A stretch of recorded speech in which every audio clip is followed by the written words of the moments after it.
morning, good afternoon, and in case I forget, good evening to all truth seekers, spiritual people, and lovely souls.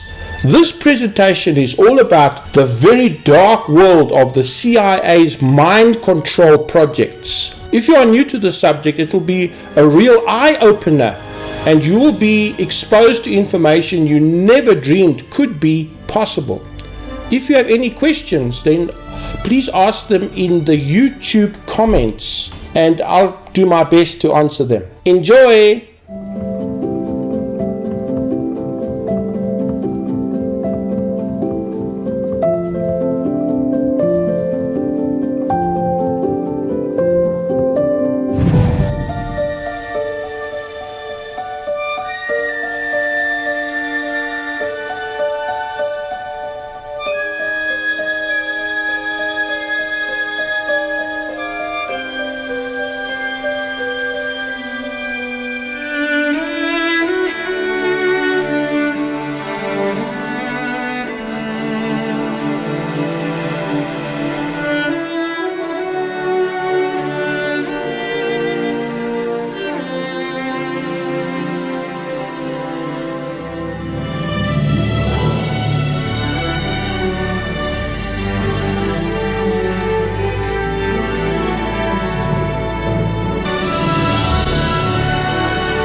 If we look at the index, we'll do a brief introduction, and then we'll look at the history of mind control, where the research came from and the background to mind control. Then we'll look at the Monarch programming itself, and then the word monarch in etymology. Where does it come from? What is the origination of that word, and how is it linked to butterfly? And we'll have a look at that. Dissociation, we'll look at multiple personality disorder or dissociative identity disorder as it is known today, and how that relates to the splitting of the mind in order to create a monarch slave. We'll also look at levels. The monarch slaves are divided up into levels. We have the alpha, the beta, the delta, the gamma, and we'll look at that as well. Very interesting. And then method. We'll spend most of our time talking about method, the psychological mechanisms behind creating a Manchurian candidate.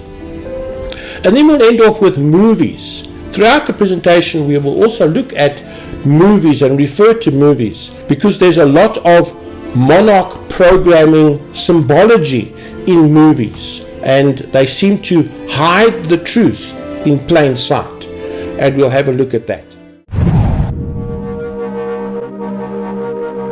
Monarch programming. Monarch programming is a method of hard mind control used by numerous organizations for covert purposes.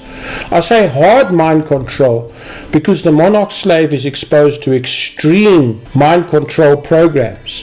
For the rest of us, we can talk about soft monarch programming. All of us, the masses, are being brainwashed in a way by what we see, hear, and read, especially in the media and especially in movies. Another area where monarch programming can also be seen is in the music industry, and we'll talk about that as well. But yes, there is a soft form of mind control happening to all of us. There is a subtle form of brainwashing happening to all of us through what we see, hear, and read. The extreme violence, just for an example, the extreme violence that we see in movies is causing a mild DID in our psyche, a mild form of dissociative identity disorder. A dissociative irregularity is happening in our minds, and what it's doing is it's causing us to become desensitive. It desensitizes us to our fellow human beings. Our sensitivity to ourselves and to others is being compromised. We seem to be developing a lack of compassion. Compassion is being diminished. The Bible says that the love of many will wax cold. And we see that. You can see that in heavy traffic.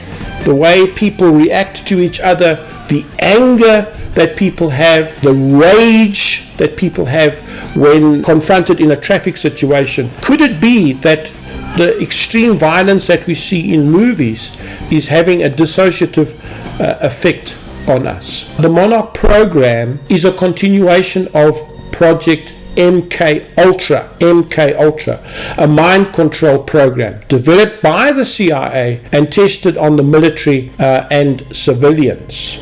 The methods are astonishingly sadistic. Its entire purpose is to traumatize the victim, and the expected results are horrifying. Slaves. So the creation of a mind control slave who can be triggered at any time to perform any action required by the handler. So we're going to talk a lot about the handler and the programmer. Sometimes the handler and the programmer are the same person, but usually, for instance, when the foster parent trains or traumatizes the young child, that is the programmer.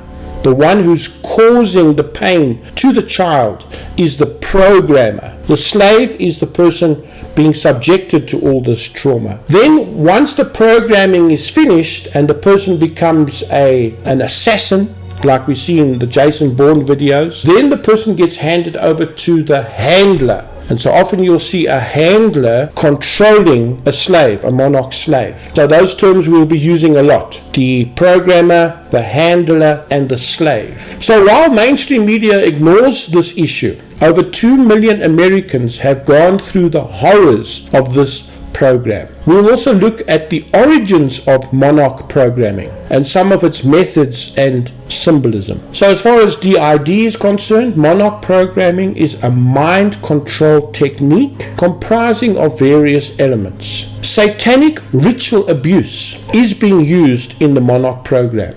I studied SRA at university. Satanic ritual abuse is a very real thing. The police here in South Africa have a division devoted to SRA. So it's SRA, it's also multiple personality disorder, DID, and it utilizes a combination of psychology, neuroscience, and occult rituals. We cannot talk about this subject without discussing the spiritual side to our world as well.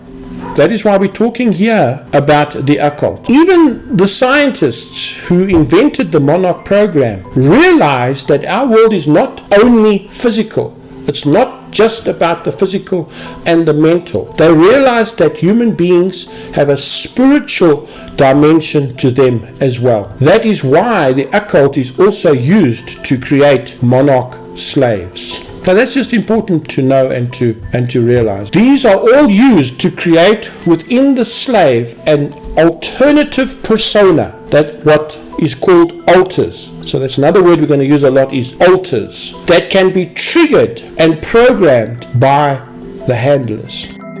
Monarch slaves are used by several organizations connected with the world elite. It's all about human trafficking and using the human body and soul as a commodity. In the picture we see a lady with a butterfly in front of her mouth. That is subliminal messaging. This speaks of the secrecy involved in the Monarch program and that surrounds this subject, especially a monarch butterfly in front of the mouth, which speaks of secrecy. And so the monarch slaves themselves are ordered and threatened not to reveal the Monarch program to anybody. What happens a lot is these DID patients come to psychiatrists, and in therapy a lot of stuff begins to get revealed about the Monarch program, and the psychiatrists are catching on that something is going on out there, because they're getting patients, a lot of patients that deal with this, that have this problem. There are also hypnotic programs built into the psyche of the monarch slave to prevent them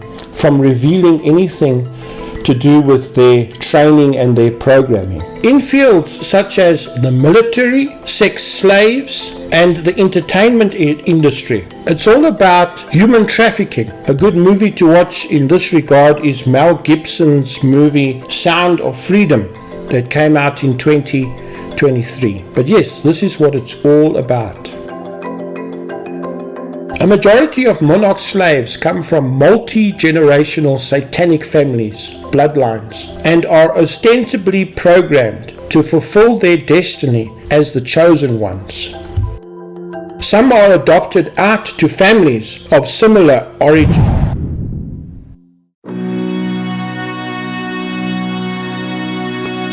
Here we see Madonna with a butterfly over her face. This is in-your-face symbology of the Monarch program. It's no coincidence that they use butterflies in their music concerts.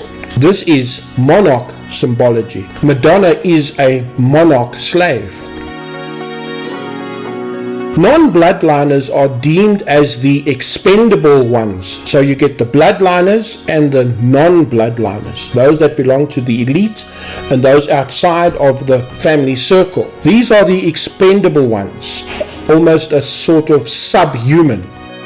And these expendable ones come from orphanages, foster care homes, incestuous families, pedophilia, with a long history of pedophilia. Most bloodline families members are affiliated with government or military intelligence agencies.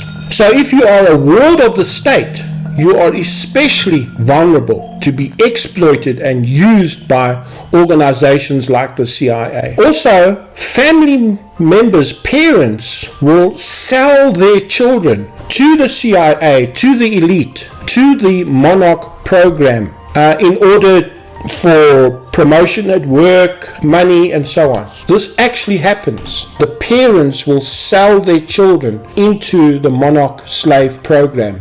This is seen in the movie Black Widow, where the parents give their children over to the project. Of course, we're dealing with a Russian family in Black Widow, but this happens everywhere, all the time. Many of the abused come from families who use religion.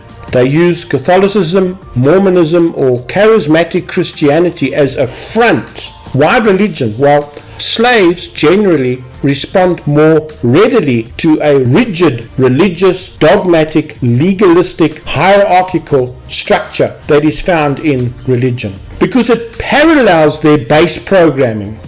And we'll talk about the base programming in alpha level Monarch slaves. Here we see the scarring that takes place. Monarch slaves do have visible scars, especially in the non-bloodline families. Physical identification characteristics on slaves. They will include multiple electric prod scars. Remember, Monarch slaves are exposed to and subdued to electroshock to cause dissociation. And so often there'll be scars from the prodding, the electrical prod used on their skin. This can be seen in the movie Split, where one of the characters has these scars on her body. It's not so much about the scars itself, it's about the symbology that this represents. This is showing you Monarch programming. Here we see scars on Anya Taylor-Joy's body, who acts the character Casey Cook in the movie Split. Very good movie. And Split is one of the best movies to understand what I'm talking about in narrative form. Tattoos. Tattoos also play a major part. Most Monarch slaves have got tattoos, either visible or on parts of the body that are not usually visible, such as the back. Some may have various parts of their bodies mutilated by knives, branding irons, or needles. Butterfly or occult tattoos are also common, and here we see a butterfly on the back of the George Clooney character in the movie The American. He is an assassin, and he's also a Monarch slave. He is part of the Delta programming to become an assassin, and he is marked by the butterfly tattoo that we see in the movie on his back. Huge big butterfly tattooed onto his back. Bloodliners are less likely to have the subsequent markings as their skin is to remain pure and unblemished. Twinning is another thing. We'll just briefly talk about it. It's quite a big subject. But two young, non-related children would be ceremoniously initiated in a magical, occult thing called soul bonding, a soul bonding ritual, so that they might be inseparably paired for eternity.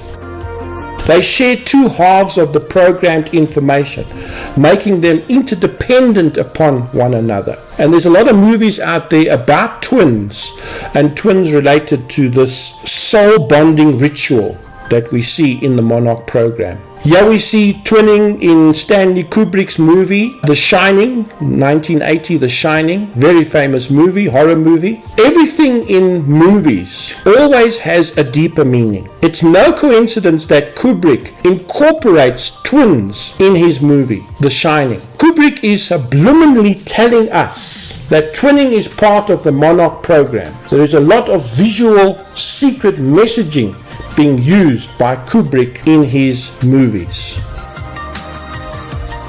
Paranormal phenomena such as astral projection, telepathy, remote viewing, ESP, etc. appear to be more pronounced between those who have undergone the twinning process. Here in the movie Black Widow, is all about the Monarch program.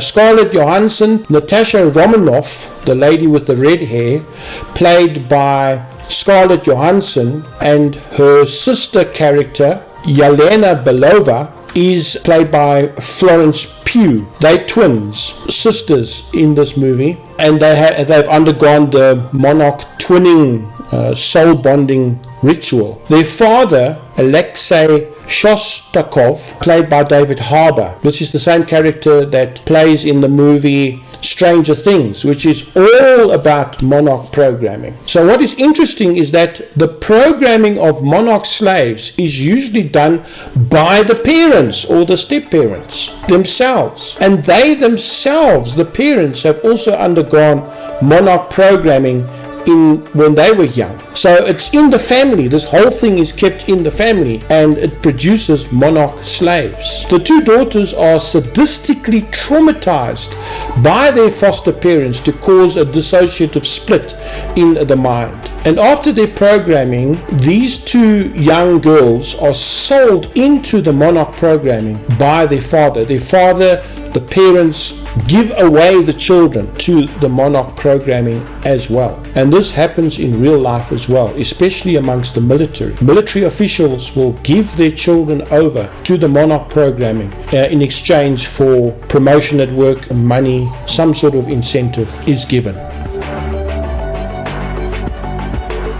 So here we see the twinning process where two sisters are working together, one as a beta sex slave, prostitute, as well as Delta assassins. These two are more into the Delta assassin line, but there's also a prostitute sexual side to it as well, where they seduce men of power through sexuality.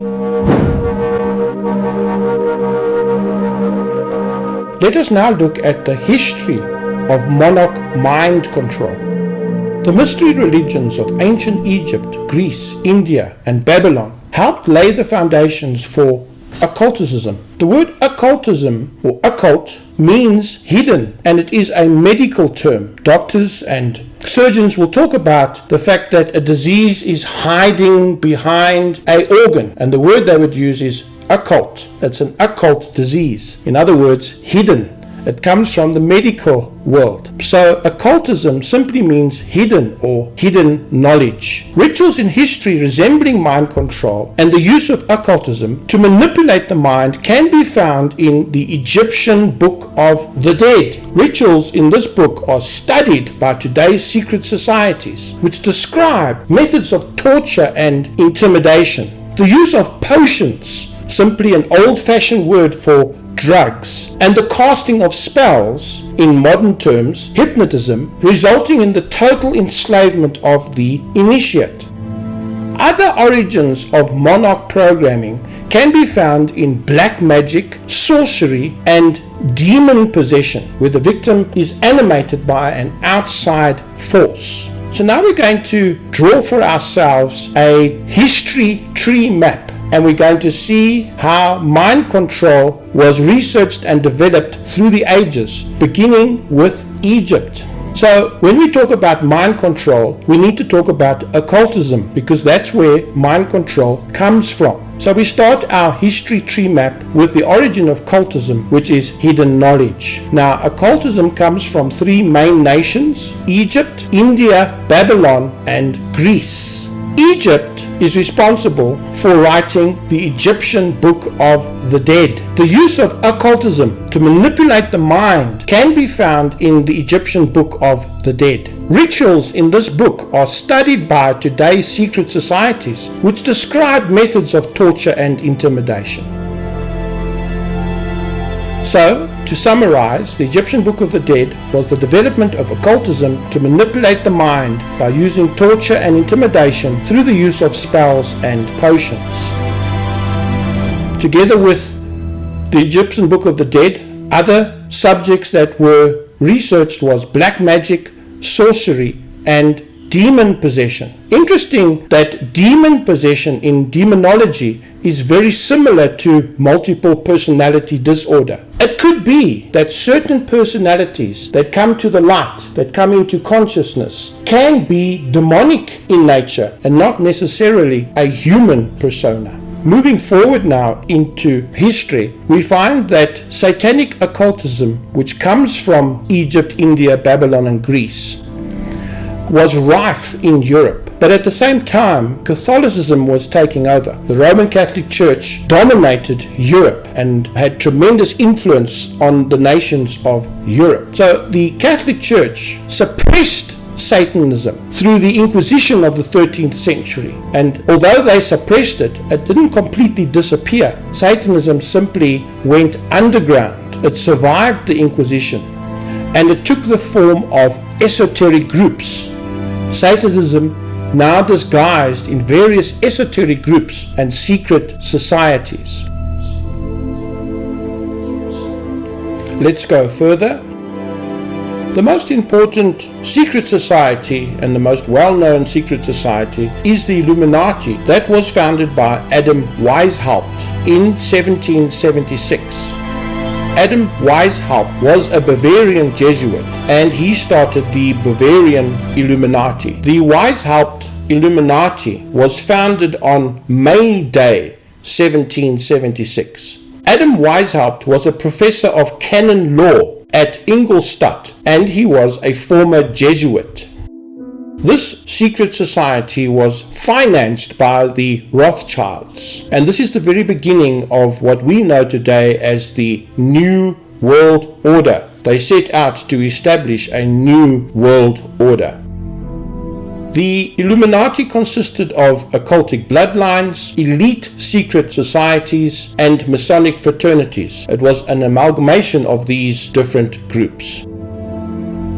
So the Illuminati had an outward goal, and that was to bring universal happiness to the world. But that was just the cover story. In reality, they wanted to gradually increase control over the masses and become the masters of this planet. So the Illuminati was an amalgamation of powerful occultic bloodlines, elite secret societies, and influential Masonic fraternities, with the desire to construct the framework of a new world order.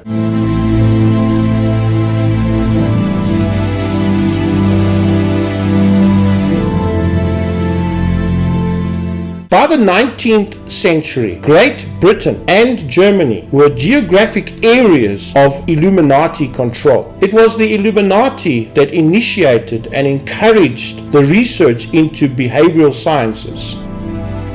And therefore in 1882, the behavioral science research in England was established. Also at the same time in Germany, in the Kaiser Wilhelm Institute, much of the early medical psychiatric techniques involved in mind control was pioneered at the Kaiser Wilhelm Institute in Germany. Also, in 1921, the Tavistock Institute of Human Relations was established. This organization was a British research and consulting organization specializing in how people behave in groups and organizations. Staff use social science methods to address research questions and creative psychoanalytic and system approaches to work with organizations and individuals. The other thing that was researched at this organization was the study of the breaking point of humans, both physically and psychologically. The director of this organization was Kurt Lewin, who was a German psychologist. Once again, we see the relationship between the English and the Germans. The Kaiser Wilhelm Institute was founded in 1911 in order to promote the natural sciences in Germany by founding and maintaining research institutions formerly independent from the state and its administration. Another interesting fact about the Kaiser Wilhelm Institute is that it was financially supported by the Rockefeller Foundation. Also, about the same time, in Nazi Germany, there was an increase in research into neuropsychology, parapsychology, and multi-generational occultism.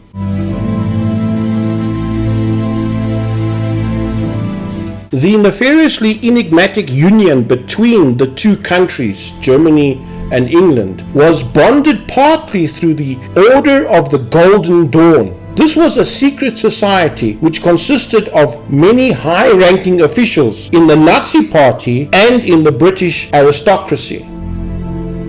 A progressive exchange of scientific ideas was taking place between England and Germany, most notably in the field of eugenics, the movement devoted to improving the human species through the control of hereditary factors in mating. What's interesting about eugenics is that eugenics is not only about population control, but eugenics has a lot to do with a pure race, getting a pure race, the Aryan race. The SS Nazi officer Heinrich Himmler was in charge of a scientific project called Lebensborn, German for Fountain of Life, which included selective breeding and adoption of children, including twins. The purpose of the program, Lebensborn, was to create a super race, Aryans, who would be totally loyal and give their allegiance to the cause of the Third Reich. So in England, under the Order of the Golden Dawn and also the Illuminati, they were talking about a new world order. And at the same time, in Germany, they were talking about the Third Reich. Synonyms, two things that mean exactly the same thing.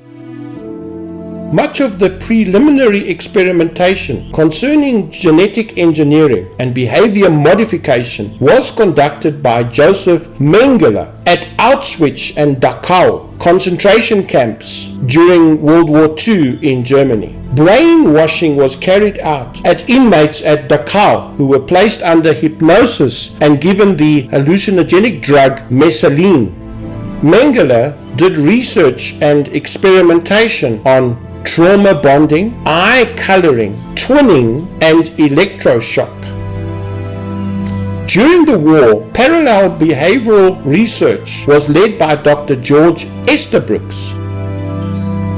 He was a Canadian psychologist who studied at Colgate University in New York. He was also a 32-degree Knights Templar and was heavily involved in the Army CID, the FBI, etc. Dr. George Estabrooks was involved in hypnosis and did research in hypnosis. He wrote many books on the subject, and he managed to create a hypno-programmed courier. He spoke about hypno-programmed couriers and also hypnotically induced split personalities. He would create a second persona in an individual, and what would happen then was information was stored in the second persona, classified information, and then it was hidden within the subconscious. So when the agent traveled overseas, he knew nothing about any secret classifications, but his subconscious persona did. Hypnotically induced split personalities. Dr. George Hoban Estabrooks would be able to hypnotize a person and cause a secondary persona within the subconscious. He would then use this secondary persona to store information, classified data, information, and then this individual, this second persona, would be hidden in the subconscious.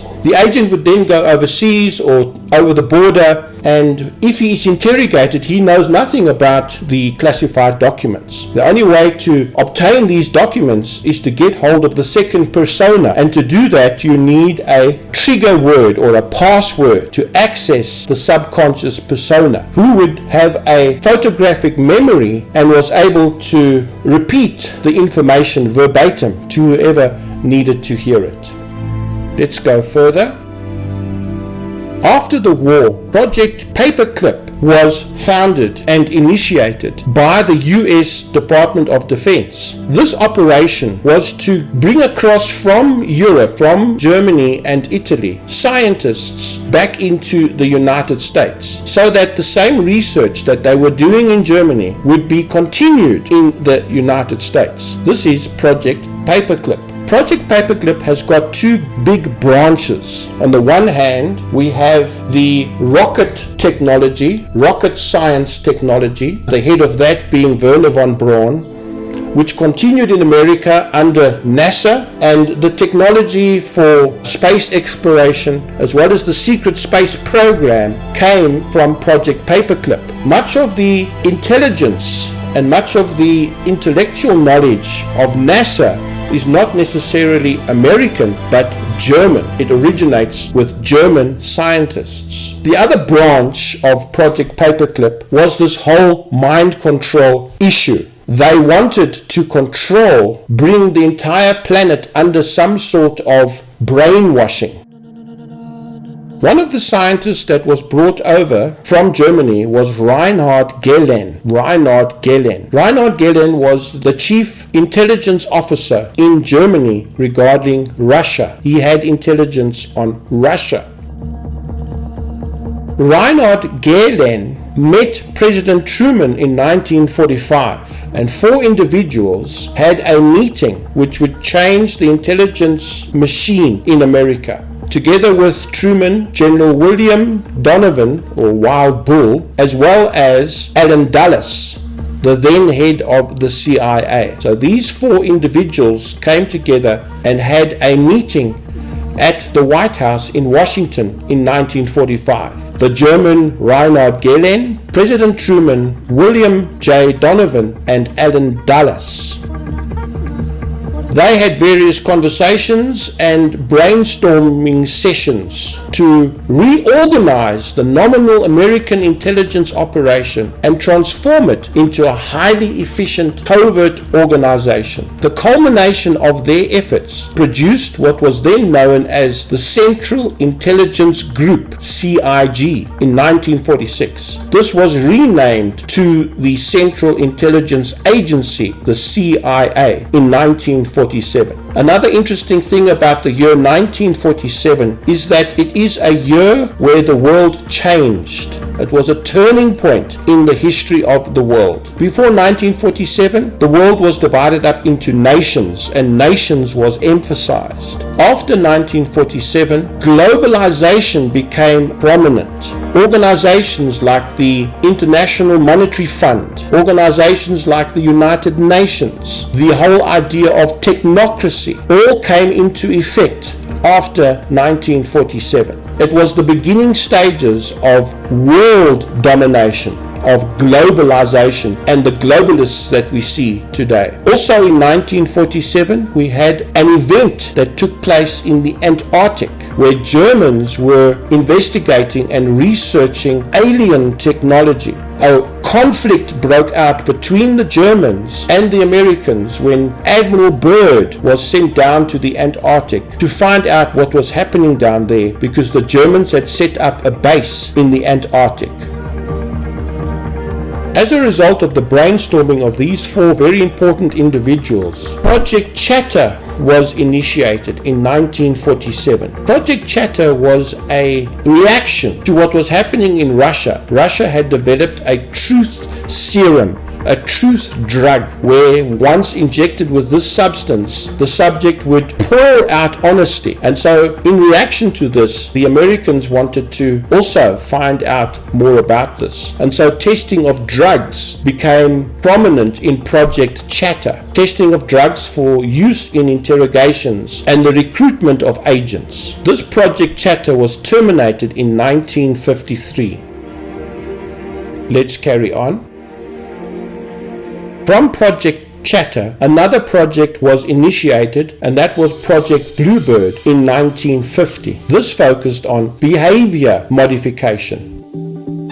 What was discussed and researched in Project Bluebird was the conditioning of personnel to prevent unauthorized extraction of information from them, control an individual by application of interrogation techniques, research into memory enhancement, and defensive means of preventing hostile control of agency personnel was researched by Project Bluebird. Out of Project Bluebird came Project Artichoke in 1951 and ran up to 1956. Project Artichoke concentrated on hypnosis and experimentation on drugs. Out of Project Artichoke came the famous and most well-known project, and that is Project MK Ultra in 1953. People always want to know what the MK stands for. The K is German for control, controller. Controller is the German word for control. So basically it's mind control or ultra mind control. Now, Project MK Ultra was the head of 149 sub-projects that dealt with various subjects regarding mind control. Project MK Ultra had a host of German doctors procured from the Nazi talent pool, were an invaluable asset towards the development of MK Ultra. The correlation between the concentration camp experiments during World War II in Germany and the numerous sub-projects of MK Ultra are clearly evident. The continuation of Nazi concentration camp experiments and the control of human behavior in radiation, electroshock, psychology, psychiatry, sociology, anthropology, graphology, which is the study of writing, and this is how they caught the Unabomber, was with graphology, harassment substances, and paramilitary devices and materials, such as LSD. Together with Project MK Ultra, there was a project called MK Delta. MK Delta was simply the international branch of Project MK Ultra. Project MK Ultra and one of the 149 sub-projects was Project MK Search in the 1960s.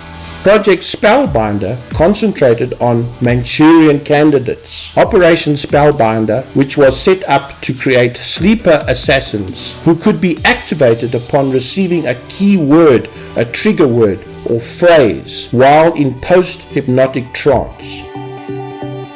Another project is Project Often, which is intriguing because this project dealt with occult phenomena, paranormal phenomena.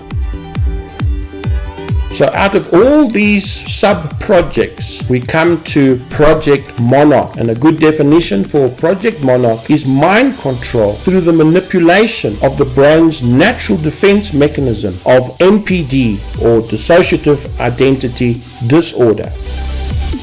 Operation Often is intriguing because it deals with the research into the paranormal. Operation Often in the 1960s was a study which attempted to harness the power of occultic forces. A book was written and a movie made entitled The Men Who Stare at Goats, written by John Robson in 2004. The Men-Who-Stare at Goats was a book written on this subject by John Robson in 2004 concerning the US Army's exploration of New Age concepts and the potential military applications of the paranormal. The title refers to attempts to kill goats by staring at them and stopping their hearts, or by causing an aneurysm in the goat's brain. This is also referred to as psychic killing with the mind. Here we see George Clooney staring at a goat with the intention of bringing about the demise of the goat. Also, the movie and the book deals with the creation of an elite group called First Earth Battalion. In the movie, it's called the New Earth Army, a special forces unit. Soldiers who were trained in the art of occultic warfare. Super soldiers with supernatural abilities and who displayed paranormal phenomena. The paranormal phenomena explored by these soldiers included invisibility. They tried to become invisible. Remote viewing. Phasing, which is the ability to move through solid objects. Psychic killing. Enhanced physical strength and visibility. Photographic memory. And the ability to read minds. Telepathy.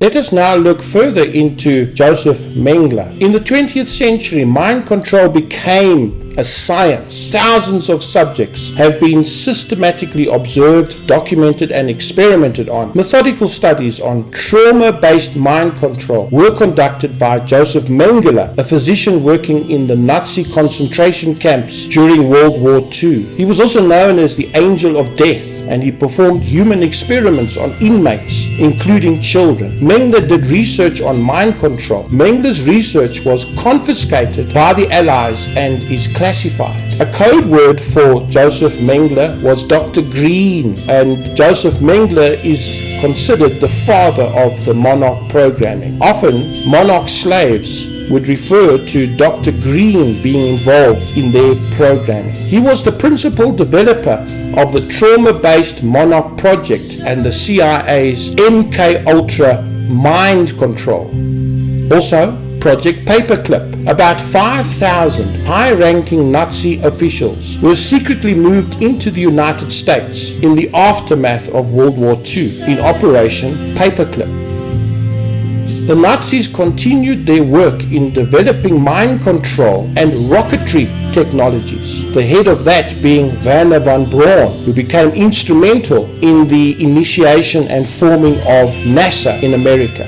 Now we get to China Lake near California. This is a highly controversial subject and difficult to believe. Underground military facilities became home to thousands of kidnapped American children and others, snatched off the streets. We're talking about 1 million abductees per year. And they were placed into these iron bar cages, also called woodpecker grids, and they were stacked from floor to ceiling as part of the training. China Lake is in Kern County, California. This information is coming from a book entitled How to Create a Mind Control Slave by Fritz Springmeier and Cisco Wheeler. Certain selected children, at least the ones who survived the training, would become future mind control slaves, who could be used for different jobs ranging from sexual slavery to assassinations, were considered expendables. They were intentionally slaughtered in front of and by other children in order to traumatize the selected trainee into total compliance and submission. The reason for all this torture and trauma is to create this split in the mind in order to create a second persona that can be controlled by the programmer and later the handler. In the movie The Kingsman, The Golden Circle, in 2017, halfway through the movie you see this scene where a baseball stadium is filled with these metal cages and individuals are placed as prisoners in each one of these cages. This is reminiscent of the China Lake facility, where thousands of cages were stacked on top of each other in large aeroplane hangars and then electrical cables were attached to the cages to provide intermittent electrical shocks to the subjects inside the cages. Not only children were placed in these cages, but even newborn babies were found in tiny cages in a similar fashion. Electroshock is used to cause trauma in the body and mind to cause the split. It is interesting that the movie The Kingsman, The Golden Circle, which is filled with Monarch programming symbolism and subliminal messaging on this subject. People placed in cages, very similar scenes we see here that we see in the Monarch programming. Another director who exposed the MK Ultra project and the Monarch programming was the famous Stanley Kubrick. Here we see in A Clockwork Orange, 1971. I would say the two movies that reveals Monarch programming in Kubrick movies is A Clockwork Orange, and the other one is Eyes Wide Shut, that came out in 1999. Kubrick exposes MK Ultra experiments conducted on prisoners. Project MK Ultra, which ran from the 1950s to the 1970s, using American and Canadian citizens as its test subjects. Project MK Ultra involved many methodologies to manipulate individual mental states and alter brain functions, including the surreptitious administration of drugs such as LSD. LSD is known for its very powerful hallucinogenic effects on the human brain, sensory deprivation, isolation, verbal and physical abuse. MK Ultra aimed to create Manchurian candidates, very similar to what we see in the Jason Bourne movies. Individuals programmed to perform various acts, such as assassinations and other covert missions. Project Monarch has become the classified successor to MK Ultra. One of the reasons why we know about Project Monarch is because of the testimonies from Monarch slaves. Now, a lot of Monarch slaves don't remember what happened to them as a child and the trauma they endured because of hypnotic programming and the building up of amnesia barriers in the mind. But through hypnotic regression and other therapies, it is possible to gain the memories that have been lost. And there are two cases I want to point out, two ladies that managed to get their memories back. The most famous of these being Kathy O'Brien, who wrote a book, Transformation of America. Now, once again, the information that comes out of these books written by these two ladies is highly controversial and very, very difficult to believe. Kathy O'Brien was the first victim of trauma-based mind control to specifically mention Project Monarch, a CIA program in which dissociative personalities were programmed to form various tasks such as espionage, drug smuggling, message delivery, and prostitution. Data mules, highly classified information stored in the human brain as a different persona. Kathy was physically and sexually abused by her father and uncles round about 1957. Her father, who was blackmailed by the CIA, sold her to the CIA. The agency was looking for subjects from multi-generational incestual families for their top secret Project Monarch program. Her father went to Harvard under the direction of the CIA to receive a crash course in how to perform Monarch programming. A 2-week crash course on raising traumatizing Monarch children. Kathy received Wizard of Oz programming, developed a photographic memory, and increased her visual acuity 44 times. Now, Disney programming is used in the Monarch programming, Wizard of Oz for instance, and Alice in Wonderland, to program the children. And so the personas actually live in a sort of fantasy world. While the trauma is happening to people and they're under great torture, the programmer will say, go to your happy place, or go to the place beyond the rainbow, or go down the yellow brick road and go into this fantasy world in order to escape the trauma. We will talk about Disney movies and how they are used in Monarch programming a bit later in the presentation. Her sexuality was enhanced and she was judged most suitable to become a presidential model, a highly prized prostitute, and messenger for the world's most powerful people. Her first handler was Gerald Ford, but many people had the keys to the kingdom, which is another term for the trigger word or the password to gain access to the various personas that live within the body of Cathy O'Brien. A trigger, a code to access her sexual personalities. People that had the keys to the kingdom and who were intimately involved with Cathy O'Brien are Senator van der Acht, Senator Byrd, Canadian Prime Minister Pierre Trudeau, Dick Cheney, Ronald Reagan, Bill and Hillary Clinton. Cathy O'Brien extensively testifies in her book of the horrible sexual relations she had with Bill and Hillary. Manuel Noriega, Saudi King Fahad, George H.W. Bush, and various celebrities in the sporting arena and the music and entertainment fields. Another interesting case, who was also a Monarch slave, is a lady by the name of Bryce Taylor. Not her real name. Her real name is Sue Ford. She was a high-level Monarch mind control sex slave and human filing cabinet, a data mule. She was a presidential model like Cathy, a sex slave, spy, as well as a courier between world leaders. Taylor was sexually and physically abused soon after her birth. Remember, Monarch programming begins when the subject is still very young. Soon after her birth, by her father and grandfather in a shack located behind the family home. Later on, she learned that this father figure was not really her father, or more to the point, an agent placed there by the CIA with the specific purpose of traumatizing Bryce Taylor. She began doing child porn at the age of 2 and participated in torturous rituals and sexual orgies. Her father used Wizard of Oz and Disney films to program her. She would forget everything when she heard there's no place like home. She was also used to kidnap other children who were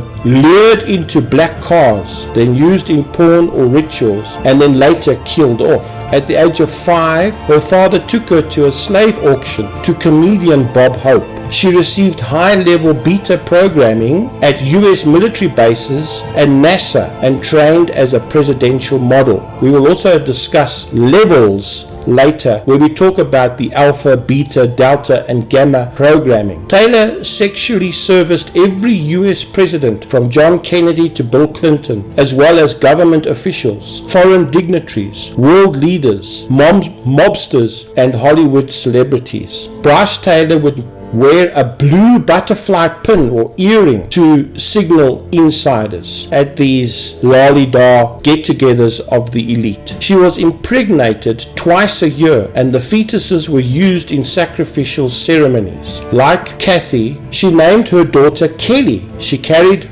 messages for the council. Council is another word for the Illuminati. She was flown by helicopter to ships, hotels, and private islands. Reminds you of the Epstein Island, to deliver messages. An excellent swimmer, she sometimes used her dolphin programming to swim out to yachts waiting in international waters, the preferred meeting place for council members.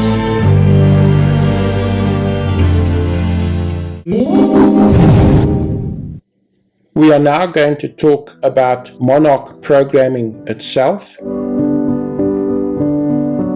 Some survivors of the Monarch programming, with the help of therapists, were able to deprogram themselves and to then go on record and disclose the horrifying details of their ordeals. We've just seen 2 of them in the case of Cathy O'Brien and Bryce Taylor.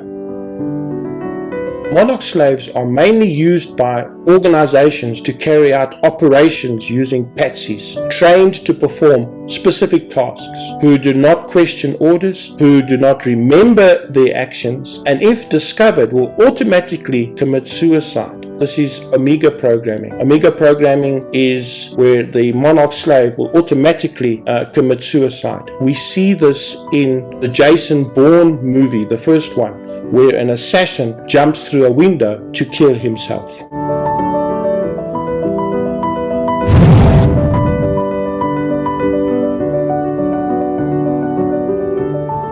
Monarch slaves are the perfect scapegoats for high-profile assassinations, the ideal candidates for prostitution, slavery, also snuff films. Monarch slaves are also the perfect puppet performers for the entertainment industry. This ritual abuse programming is widespread, global. It is systematic and very organized. Esoteric information, which is not officially published by the mainstream media, but saturates the movie industry. They hide the truth in plain sight. A very good example of Monarch programming can be seen in the TV series Mr. Robot. The purpose of the program is to create an army of Manchurian candidates. Mental robots who will perform prostitution, who will perform in movies, international arms smuggling. Robots is the best term to use for these monarch slaves. Robots that will do the elite's bidding. The megalomaniacs also believe that in the future they'll create a satanic order that will rule the world.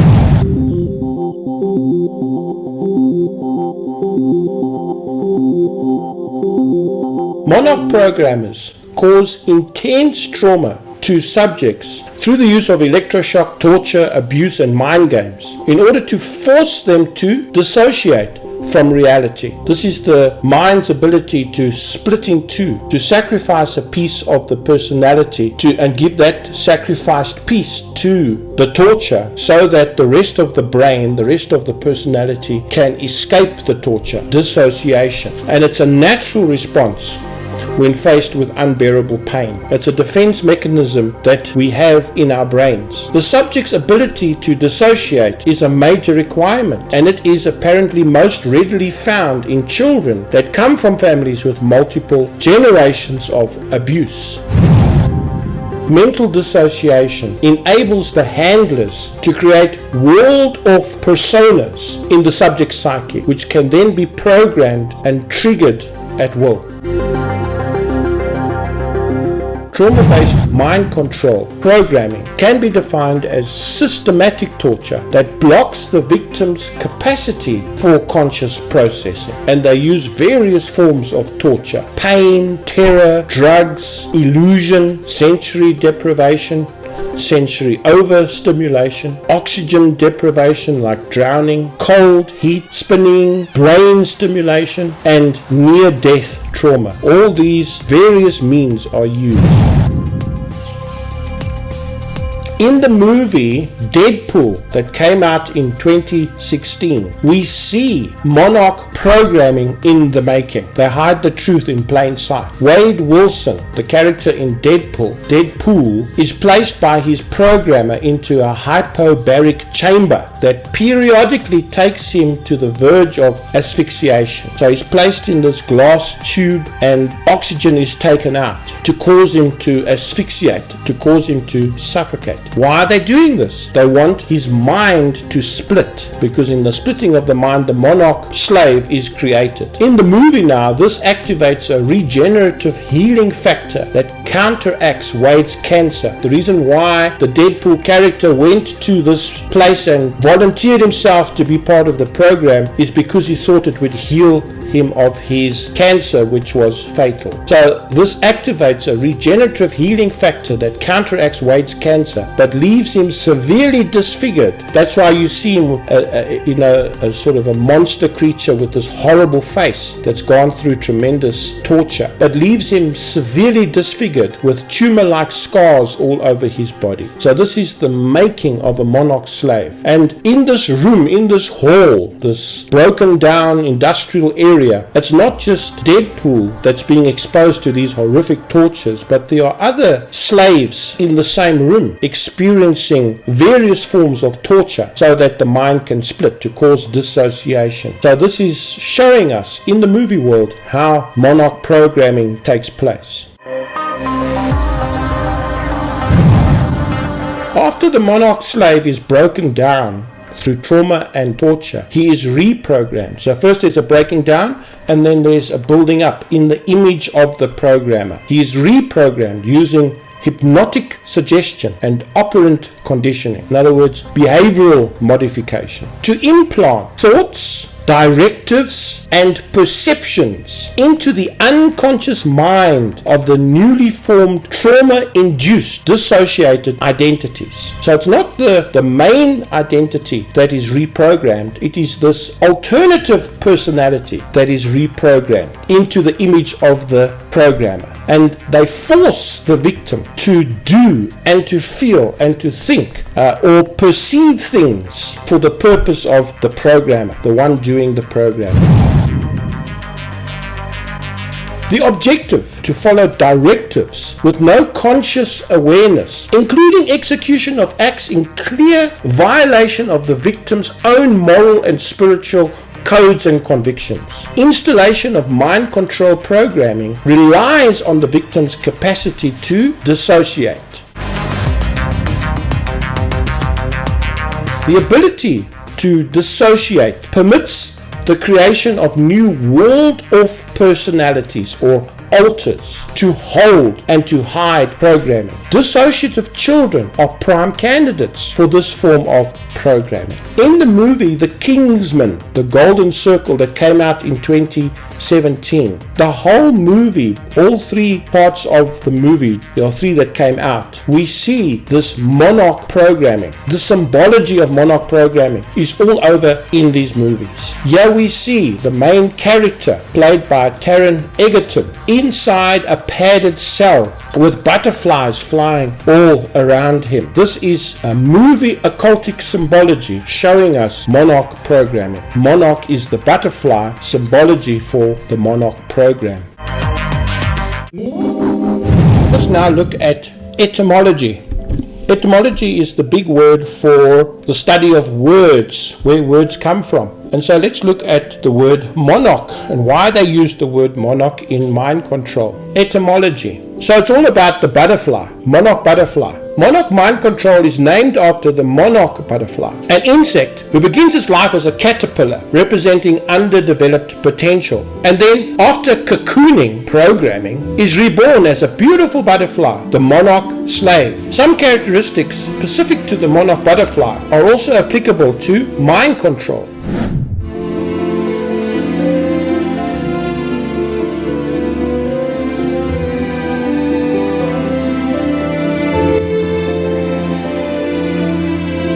Epigenetic memory. The monarch butterfly learns where it was born, its roots, and it passes this knowledge on via genetics onto its offspring from generation to generation. This is called epigenetic memory. Memory stored in the cells, in the blood. Knowledge can be passed on genetically. Blood memory. The Monarch program is based upon Illuminati and Nazi goals to create a master race through genetic engineering. Parents need to be found that can pass on the correct knowledge onto those victims selected for the Monarch mind control. Monarch programming happens within families, and that's an important point to remember, that Monarch programming is kept within bloodline families.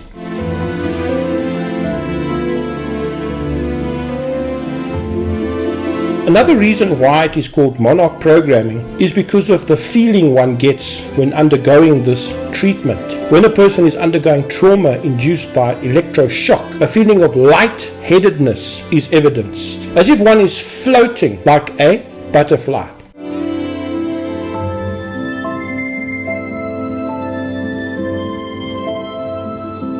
What's very interesting is the occult symbolism of monarch butterfly. The word psyche is a Greek word which means both soul, spirit, and butterfly, coming from the belief that human souls become butterflies while searching for a new reincarnation. This picture here from the Hunger Games is very interesting. Elizabeth Banks, who plays Effie Trinket, dressed up in a butterfly dress with butterflies in the hair. Notice it's monarch butterflies. Notice that the movie world sends out these subliminal messages through symbolism. So to normal people, it's just simply a butterfly dress. But to those in the know, the elite, those who know about these things, know that it is a message to the world that this is about monarch programming. And if you look at Hunger Games, it has a lot to do with monarch programming.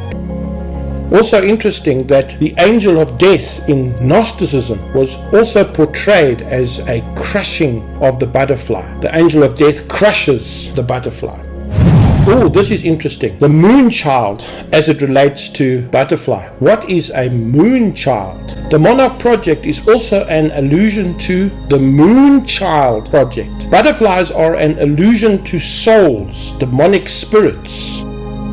The ritual took place at a villa nicknamed the Butterfly Net. Alistair Crowley wrote a book called The Moon Child, a novel in 1917. It's all about, he actually built this place, this moon castle, filled it with moon statues and ornaments and decorations. And in the middle of this little temple, there was a slab of stone, an altar, and a woman was placed on the altar, impregnated, and then they called demonic entities to come into the woman, and thereby creating the moon child. A moon child is also a creature that has supernatural abilities, that from birth, even before birth, is created by the programmer, by the creator, to fulfill a specific task in the world. The Antichrist will be something like this. The movie Rosemary's Baby is all about this. Strangely and interestingly enough, in the TV series X-Files, the latest ones, Dana has a son, but this son came about through a whole lot of orchestration from government officials, scientists, people in the occult to bring about a child which Dana then gave birth to. And this child had tremendous supernatural abilities, telekinesis, reading of minds, telepathy, can cause people to hallucinate, can even destroy a person by simply looking at them. These are all qualities of the moon child, and this is wrapped up in the whole Project Monarch program. Notice the butterfly-shaped headdress that Patrick Stewart is wearing in the X-Men movies. The marionette syndrome is another term associated with Monarch programming. Monarch programming is also referred to as the marionette syndrome. A term they use to describe this is imperial conditioning, which is interesting because that's the very same term used in the famous Dune movie directed by David Lynch in 1984. The subjects to the king that were very loyal to the king were called with imperial conditioning. Very interesting that this comes up in the movie world. Meanwhile, it's a Monarch term. Mental health therapists also know it as conditioned stimulus response sequence. A good movie to watch in this regard of people controlling people like puppets is the movie Kinds of Kindness. Kinds of Kindness that has just come out, where we see a programmer controlling people to such an extent that every part of their life is controlled by the programmer.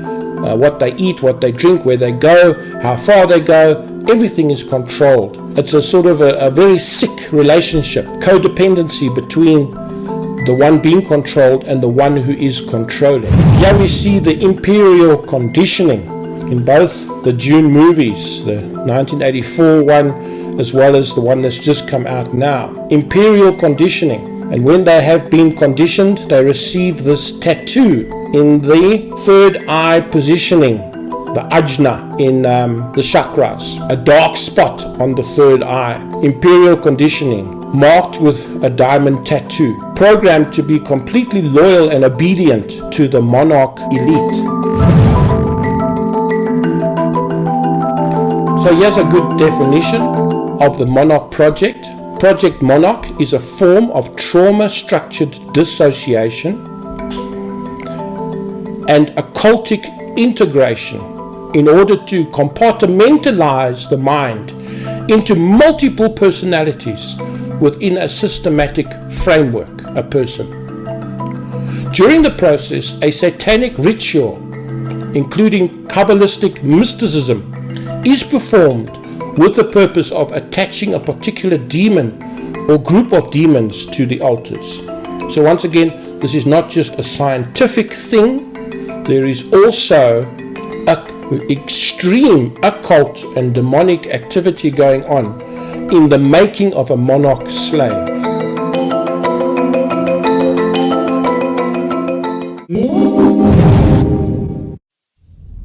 Let us now look at the analogy of comparing the human mind to a computer. There are tremendous similarities between the human brain and how a computer works, and it's a very good way of showing what Monarch mind control is all about. The computer represents the body and the real you. So think of yourself now as a computer. There are a whole lot of files. Let's call them, if you're a monarch slave, let's call them personalities. Within the monarch mind, there are a whole lot of different personalities, different files. In monarch slaves, the one body, so the hardware, the monitor, and the keyboard, and the computer brain, that is your body. And inside this body, there are a whole lot of different personalities. So one body shares a whole range of personalities or alters. In monarch slaves, the one body is shared by many personalities called alters. Alters is short for alternative personalities. So like a computer has many folders, documents, so a monarch slave has many personalities. Like a computer has many folders, documents, so a monarch slave has many personalities.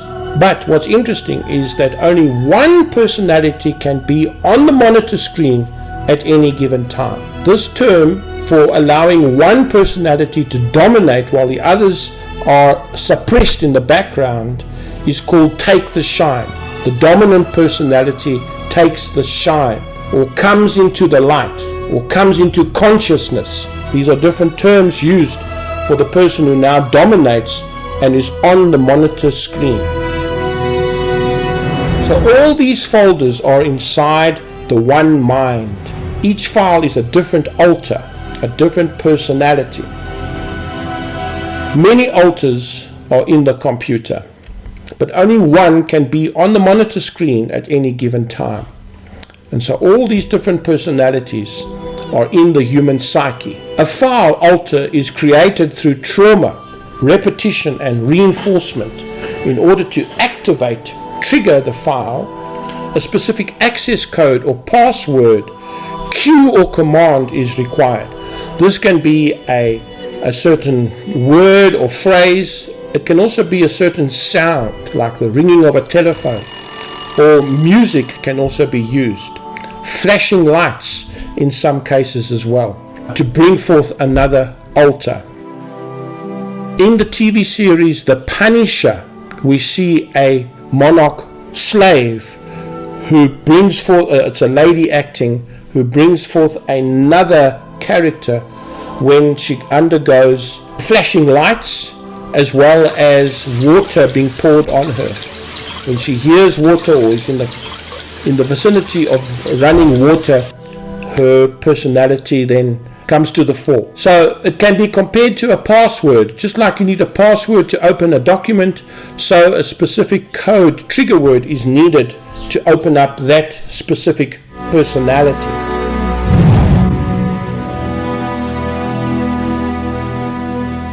Dissociation is a key term that refers to the ability that the mind has to cut off, to dissociate a part of itself from conscious awareness. Now, all of us have it. It's part of our human nature to have this dissociation ability, the DID. All of us have it. For instance, you're driving in your car and you miss your turnoff. You miss your exit. Why?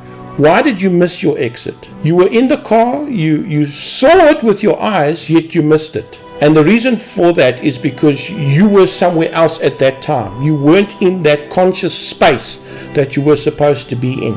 Your mind was wandering.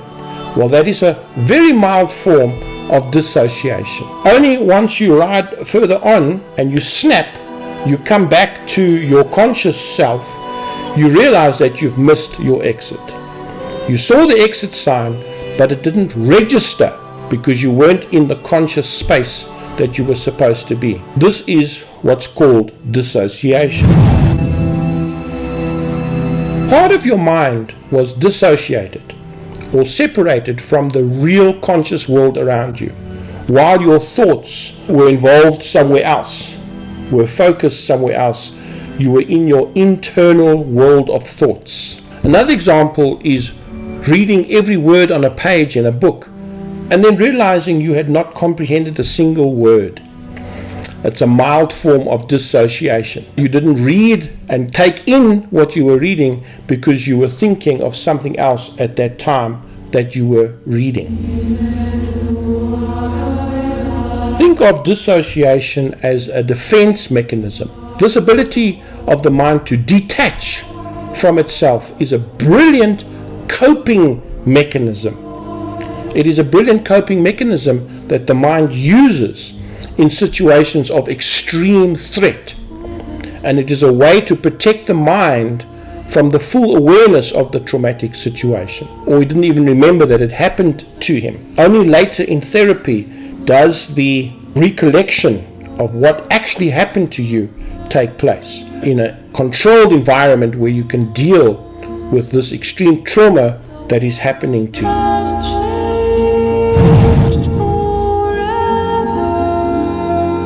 Let's talk a bit about PTSD, post-traumatic stress disorder.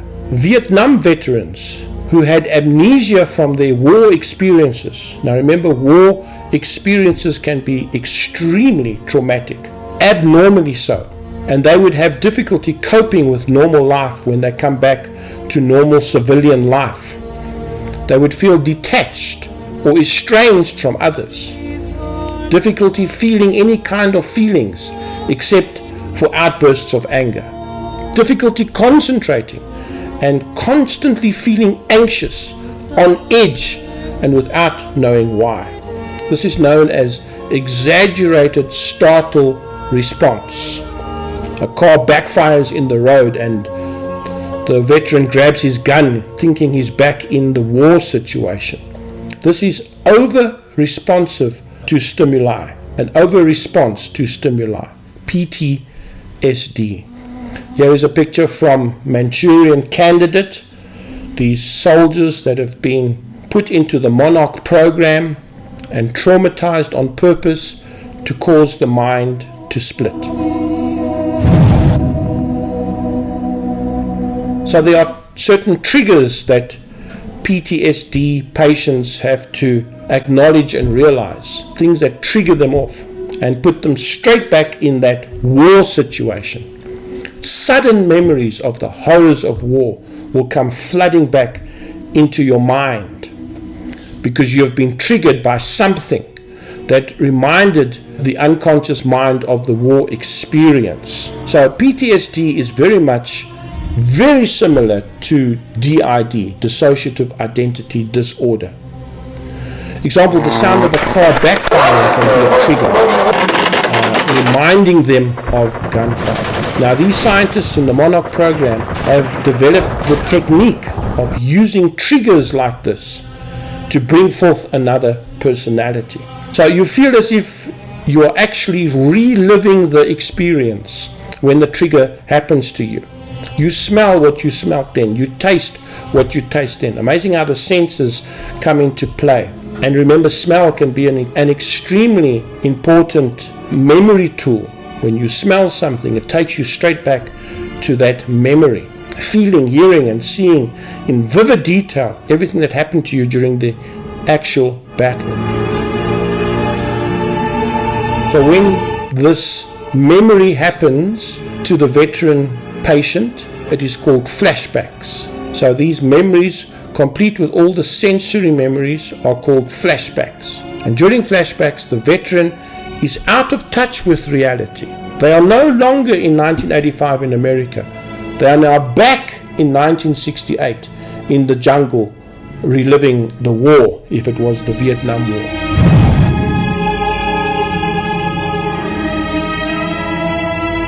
detached and numb, dissociated from reality and reliving a past reality that was now only in their minds. During the war trauma, soldiers feel detached and numb. So it's also this feeling of standing outside of oneself and observing oneself. So you're not really there. You're outside of your body, looking at yourself, going through the trauma. This is a defense mechanism. It's a way that the mind uses to protect yourself from this incredible trauma. The psychological term for it is depersonalization, derealization disorder, the DDD. Going through the trauma but not feeling anything.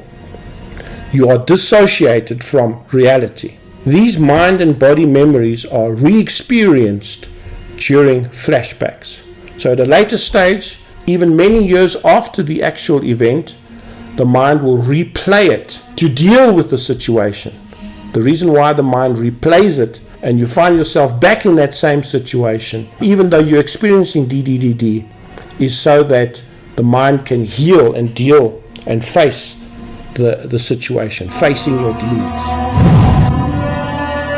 PTSD, post-traumatic stress disorder, is very similar to DID, dissociative identity disorder. PTSD will often lead to outbursts of rage, chronic depression, polarization, or borderline dysfunctions. Now, PTSD in the Monarch victims is masked by the multiple personality disorder and the programming. Then in turn, the programming is masked by the MPD. A very good movie to watch in this regard is the movie Split that came out in 2017, played by the incredible actor James McAvoy, who plays a multiple personality disorder patient, and many personalities come to the fore and he has to act all these different personalities out. Very, very interesting movie. Everything we're talking about now in the Monarch program, this movie also shows you and teaches you, but in narrative form. So it's a very good movie to watch. And there's three of them. The one is Split, the other one is Glass, and Unbreakable with Bruce Willis. All talking about this multiple personality disorder and the incredible supernatural abilities that come from this dissociative disorder.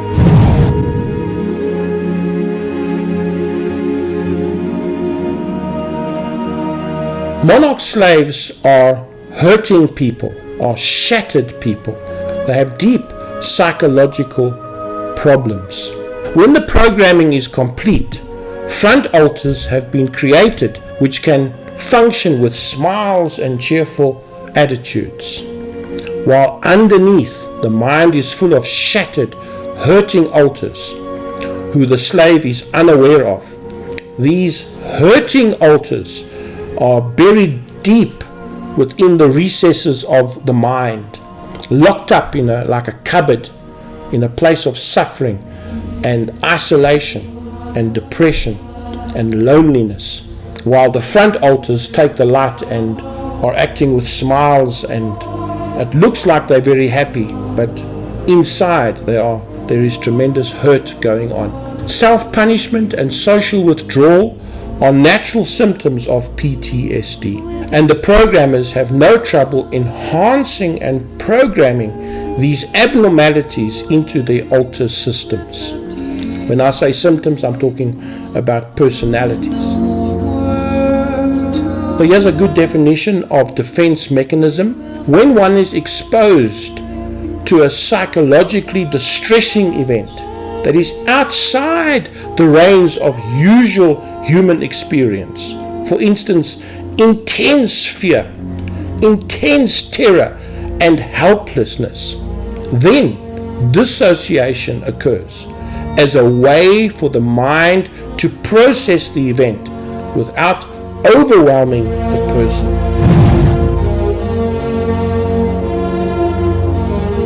So in one sense, it's all about awareness. Conscious awareness is sacrificed.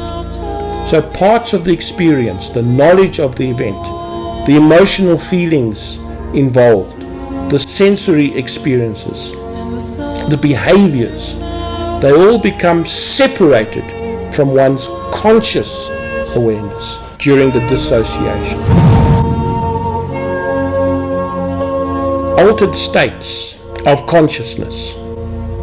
The more frequent the trauma, the more dissociation occurs. Sexually abused and tortured children are amnesic to those events.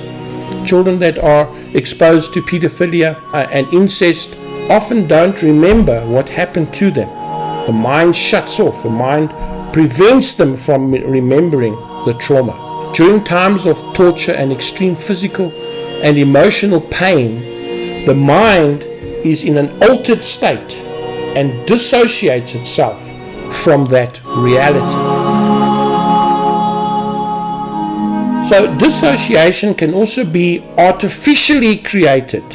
You can choose to alter the mind state through sensory deprivation mixed with meditation. One focuses internally and cuts off the outside world, cuts off outside stimulation. This is what float tanks are all about. Float tanks is where sensory deprivation takes place. Also, what happens during this state when you're floating in the tank is a feeling of deep relaxation, a euphoric experience. It's called the theta state. It's the theta brainwave state. Deep relaxation, also known as the twilight state. This is the same state you are in when you are in deep REM sleep. The brain no longer produces the EEG beta waves for conscious in the wakeful state. You now enter into the theta brainwave state, which is the state you are in when you are sleeping and not the waking activity of consciousness.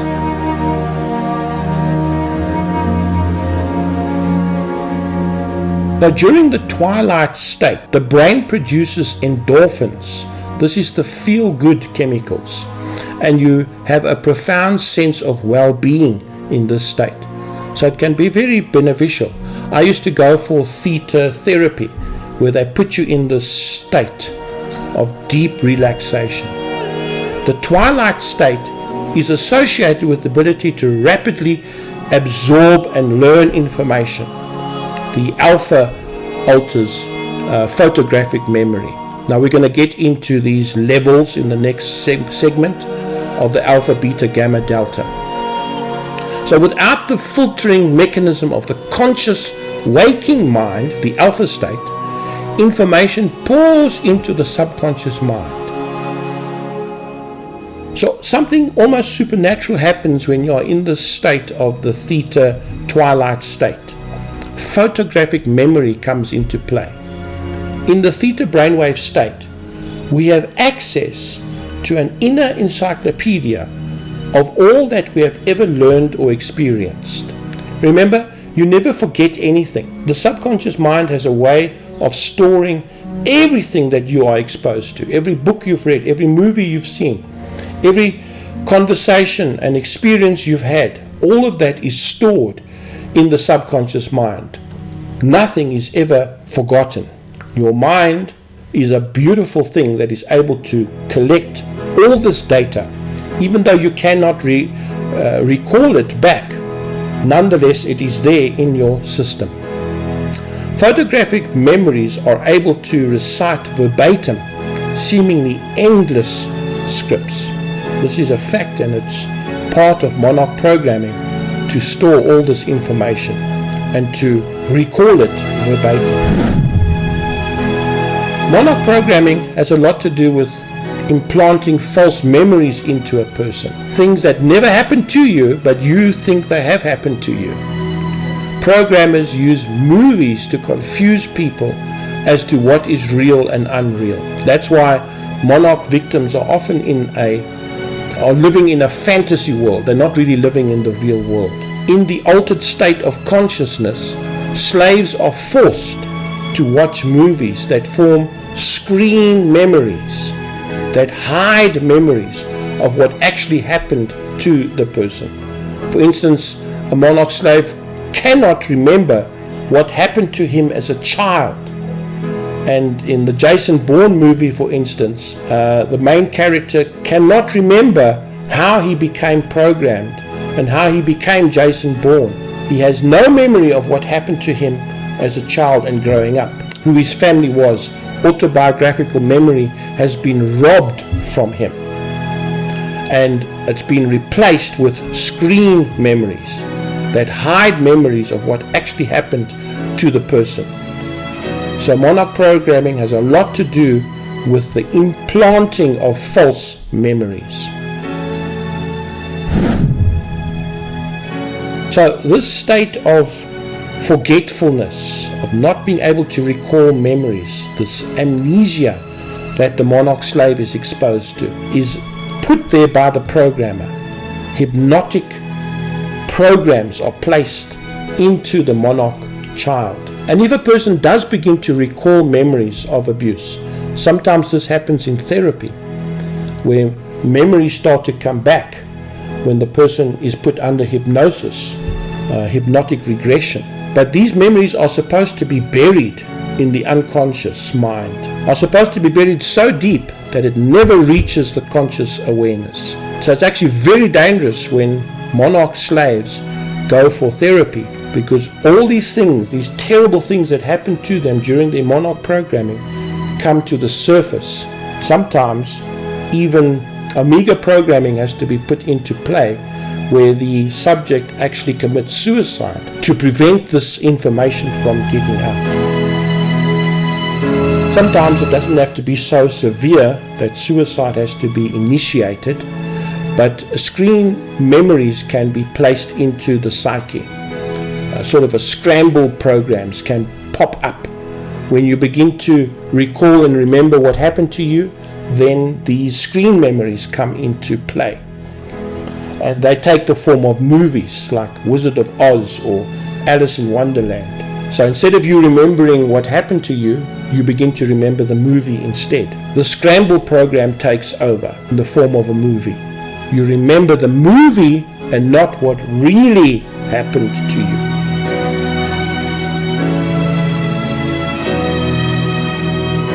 Other methods to alter the brainwave states within victims is, and Monarch slaves are exposed to all this type of stuff. Rapidly flashing lights, drugs are used, especially LSD, phased sound waves, electromagnetic fields are even used, electroshock is used, spinning to alter the gravity in the cerebellum, exposure to microwaves, lasers. In fact, all of us are being brainwashed in a way and to become dissociative with blue light. Blue light is being used, and often in earlier computers, blue light was used all over the place. And this blue light is used to cause brainwashing within victims.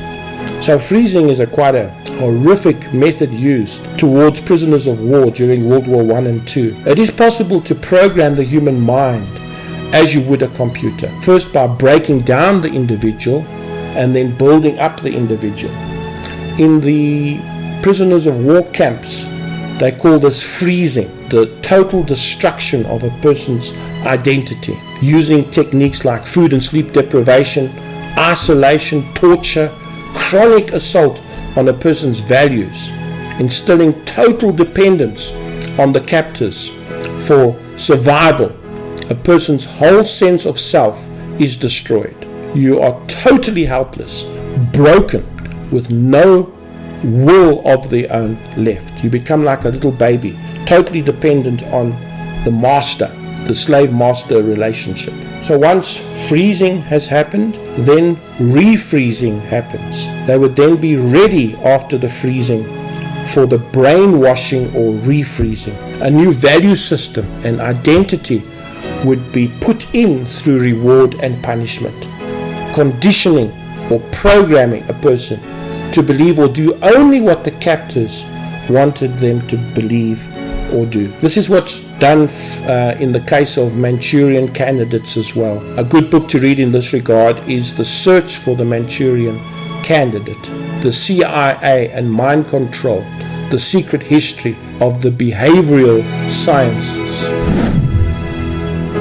Just as it is possible to break down an entire person in order to create someone you can control, so it is possible to program and break down a part of a person's mind or one of the personalities within the multiple personality disorder. A dissociated part that is split off by trauma or other means from connection with reality. And such person within the makeup of the entire person is then programmed by the programmer. You can teach that part of the mind to do what you want it to do without the conscious part of the mind being aware of what's going on. And these individuals will suffer from loss of time.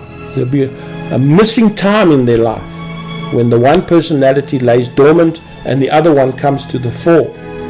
A loss of time. They don't remember where and what they have been doing. So another person can take over in your mind. Dissociation is a way of escaping the intolerable. During the state of dissociation, another part of the mind has taken over. This personality or alter interacts with others and carries out certain tasks. But the real you has no knowledge of this other part of the self.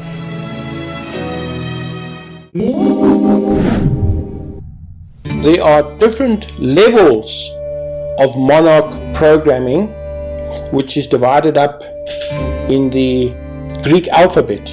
And so we'll have a look at that now.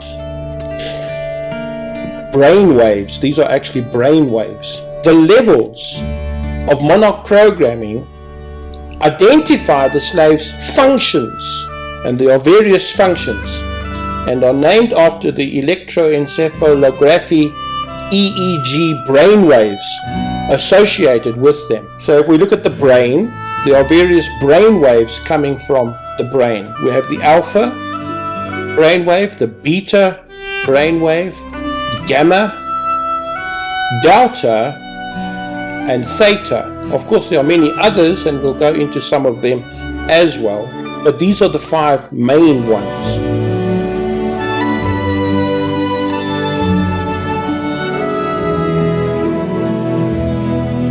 Alpha programming, the alpha brainwave. This is regarded as the general or regular programming. Alpha is within the base control personality. It is characterized by extremely pronounced memory retention, photographic memory. Alpha programming substantially increases physical strength as well as visual acuity.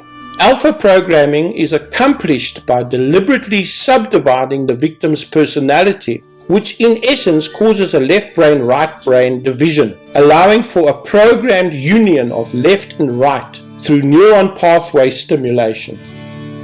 Let's look at beta programming.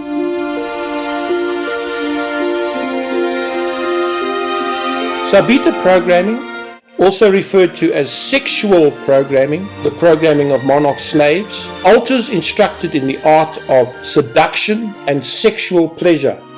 Betas take part in ritual sex, acting and directing child pornography and prostitution. They are also referred to as sex kittens. This programming eliminates all learned moral convictions and stimulates the primitive instinct devoid of inhibitions. Cat alters, clothing with feline prints, often denote kitten programming. It is the most visible kind of programming, and female celebrities especially, although there are also males involved, are subjected to this kind of programming. Top beaters are presidential models, and they discreetly service presidents, royalty, and high-ranking government officials. They are smuggled into the White House. Marilyn Monroe, Kathy O'Brien, Bryce Taylor are just to name 3 of them. Let's go to Delta programming. Delta programming. Assassination programming alters trained in combat, assassination, and espionage. This is what the Jason Bourne movies is all about. Another movie that deals with this subject is Hitman. Hitman. A bald-headed guy with a barcode at the back of his head. Optimal adrenal output and controlled aggression is evident. Subjects are devoid of fear and very systematic in carrying out their assignments. Low empathy and psychopathic in their behavior. Self-destructive or suicidal instructions are layered in at this level. This is omega programming.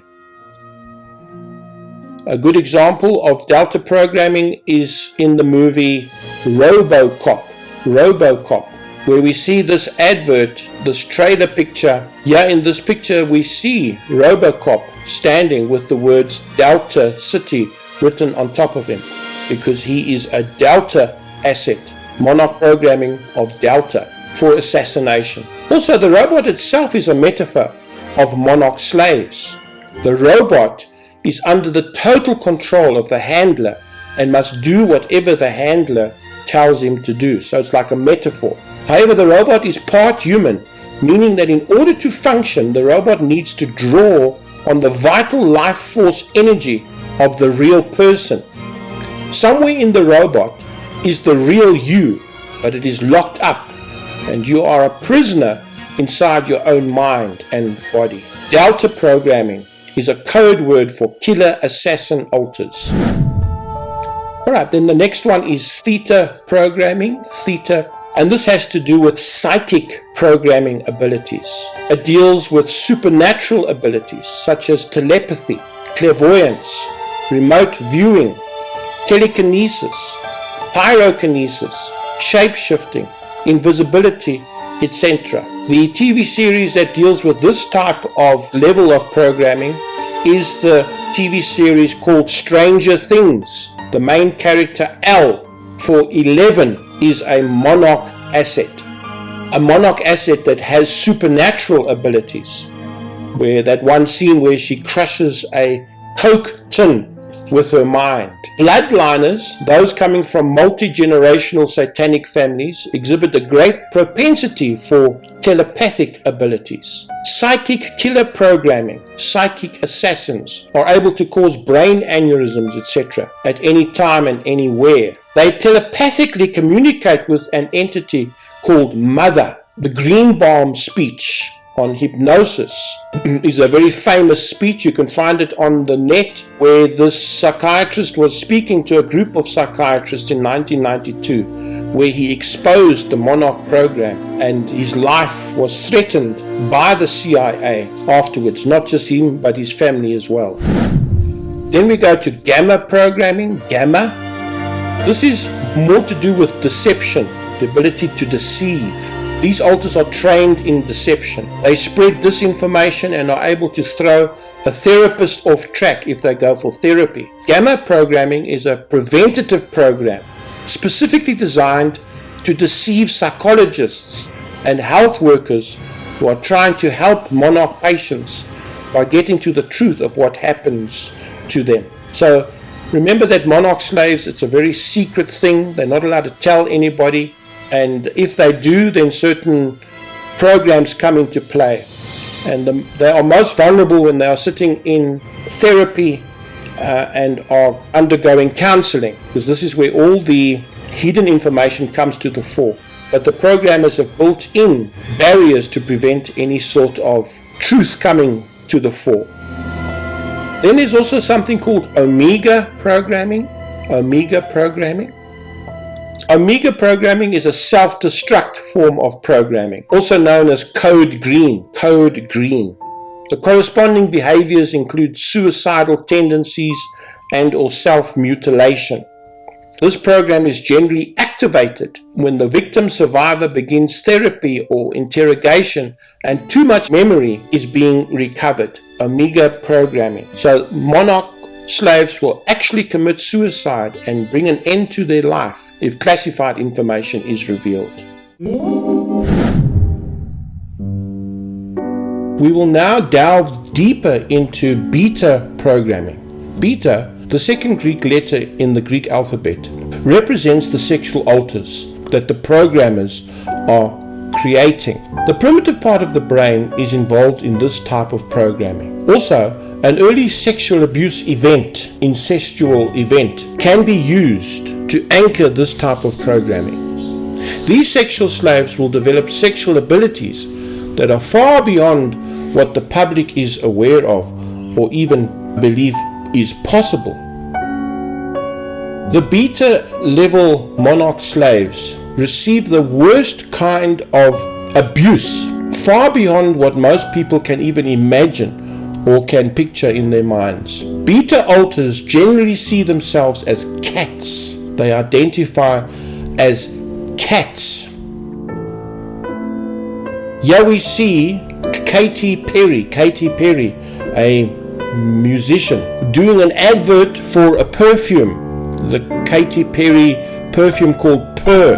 But everything about this advert is related to cats. It is a symbolic message being sent out regarding Monarch programming. The beta sexual alters. Katy Perry in a cat costume, animal prints on the cat costume. So if we look at this picture, we see Katy Perry advertising the perfume, and we're going to look at various parts of this picture. The purple background. Now purple is very, very important. The purple color. This purple color comes up in a lot of movies. Two that come to mind is Mr. Glass. Mr. Glass, in that movie about multiple personality disorder, Mr. Glass is wearing a purple outfit.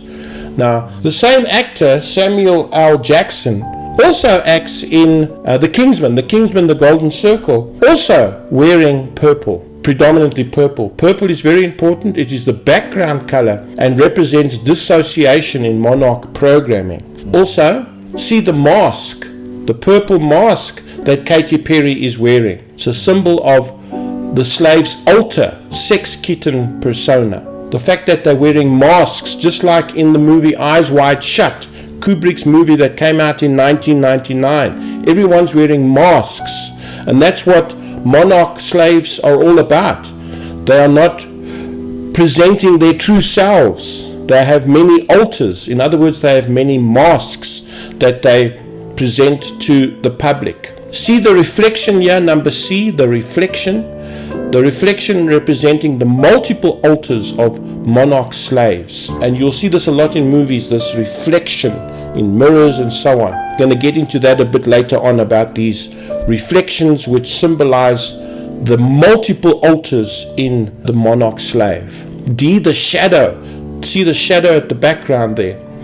The shadow represents the shadow alters. The shadow alters are created to hold the pain when the main alter dissociates from torture. In the dark recesses of the mind, the shadow personality exists. The one who has experienced all the pain and all the trauma and all the torture, who's locked up, suppressed in the subconscious mind, while the main persona, the happy person, the joker, is portrayed to the world. E, oh, this is a good one. Notice E, the big ball of wool. And where is that wool? It's wrapped around her wrist, her left arm wrist, the left hand path, the left arm wrist, showing that she is a slave. The ball of string wrapped around the wrist represents a ball and chain symbolism, symbolizing the slave's imprisonment and restrained mind. So definitely these alters are slaves and are imprisoned in the monarch programming. There's no escape. They are ball and chain. There's ball and chain symbology.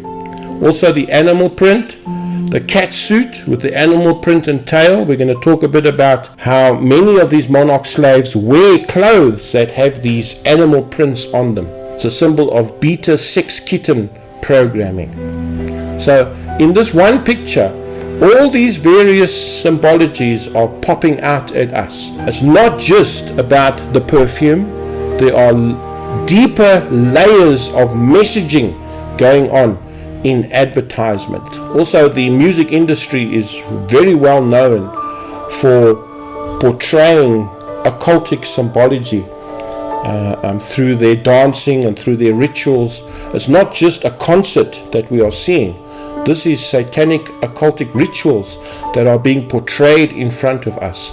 And if you know what to look for, it's quite amazing, all the things that are coming through.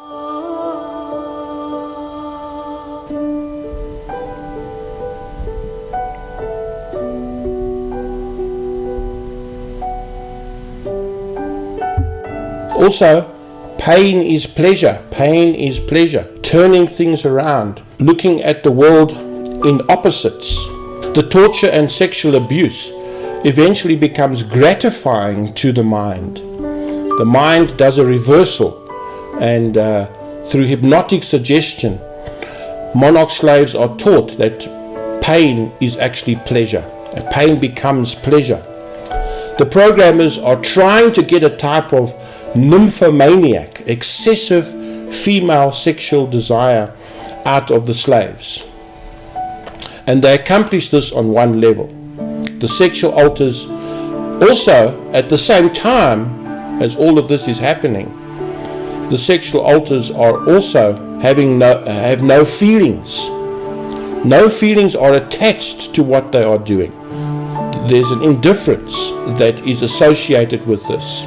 And their masters never allow them to enjoy sex. This is not about sexual pleasure as such. This is not about reaching orgasm. The sex slaves are more about seduction and more about entrapment than it is about sexual pleasure.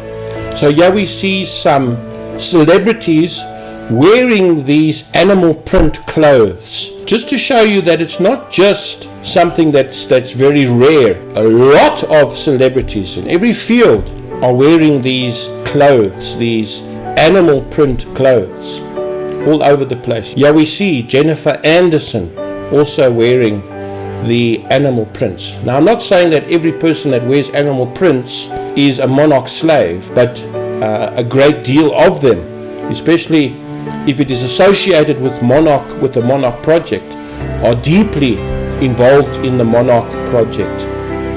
And all these people, especially celebrities, it can be guaranteed that they are involved and have been subject to becoming beta slaves, Monarch beta slaves. So, like I said, it's not about sexual pleasure.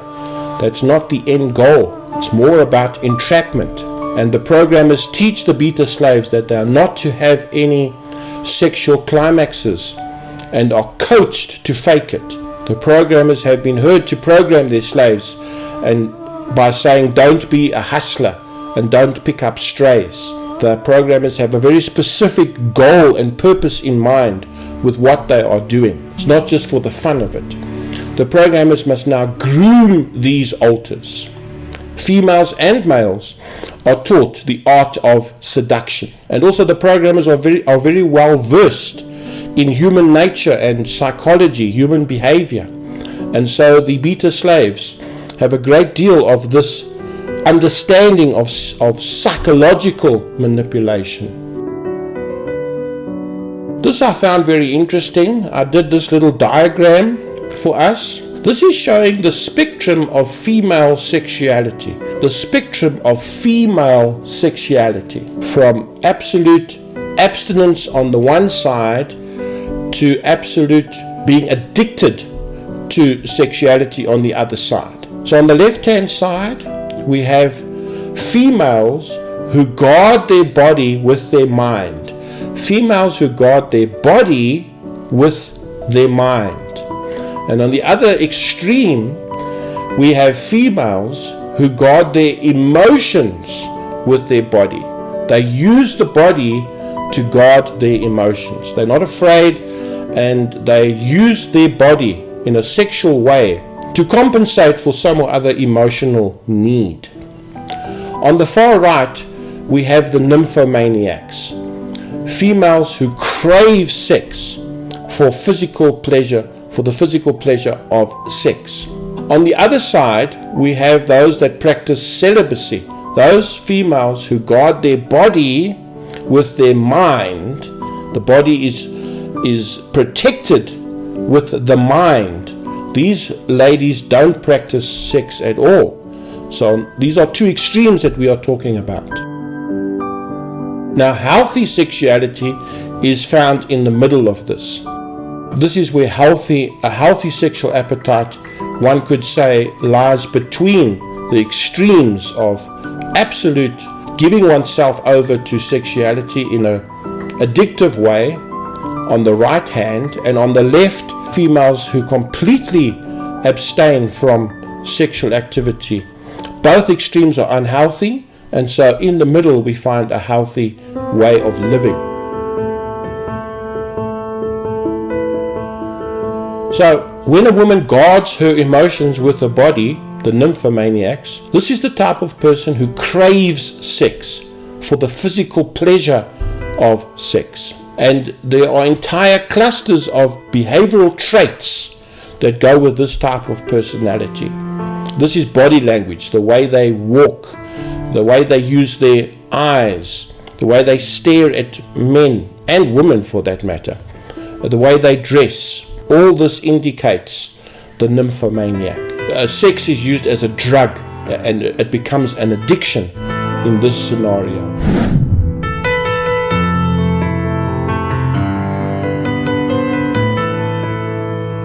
The sexual groomers and programmers will teach the sexual alters these clusters of behaviors, and also they'll learn through experience. The sexual alters will also pick up lots of expertise naturally during the years of having to sexually service hundreds of abusers in every fashion imaginable.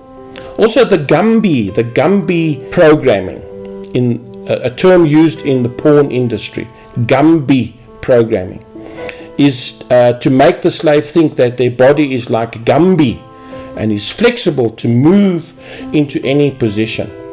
You find this in the Barbie song, I'm a Barbie Girl.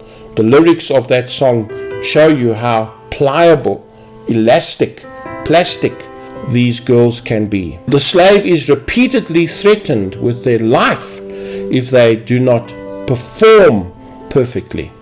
So they live in constant fear as well. Very, very dark world. There's nothing beautiful about this. There's nothing romantic about this. This is a very, very dark place. And these girls are prisoners. They are slaves to this system. A lot of these sex kittens will be seen in the fashion industry, and the dark occultists who run the fashion industry and entertainment industry utilize fashion as a means of occult communication to others in the know. So it's not just a person walking on the catwalk with a beautiful dress on. There is hidden symbology in these things as well, indicating through symbolism the individuals they have under their control as literal sex slaves. Animal print clothing, for example, is employed, which symbolizes the uninhibited or wild instincts brought out in the slave via Project Monarch beta. Sex kittens are animalistic and have animal desires with no moral inhibitions. Wild instincts brought out in the slave via Project Monarch's beta or sex kitten programming. And when triggered, will perform any action or sex act. Remember the trigger word? Once they are activated with the trigger word, they go into this other personality. They will do anything that the programmer, the abuser, tells them to do, required by the handler. So here's some more celebrities wearing animal print, showing their inhibitions and their animalistic nature. Here's some more of them. Animal print clothing is employed, which symbolizes the uninhibited or wild instincts brought out in the slave via Project Monarch's beta or sex kitten programming. Notice the left hand path symbolization, the covering of the right eye to reveal the left eye, which reflects the left-hand path. There are two paths in this life. There's the left-hand path and the right-hand path. This is Masonic symbology, three-pillar symbology that we see over here. And often you'll see the one eye being covered. Often it is the right eye covered to accentuate the left eye, the left-hand path.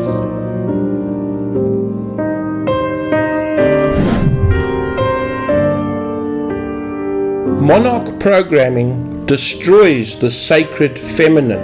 This form of mind control essentially destroys the sacred feminine within the female victim. The sacred feminine needs to be protected, needs to be accentuated, needs to be enhanced and valued. But monarch programming is all the opposite. It is about destroying the sacred feminine, turning them into nothing more than pieces of meat to be used and abused by the handler at any given moment. So here we see male beaters. Michael Jackson is there. Women are not the only gender who suffer from this form of programming, as many men who have undergone monarch programming signify beta programming via the animal print clothing they wear. And there we see all the celebrities displaying this animal print in their clothing.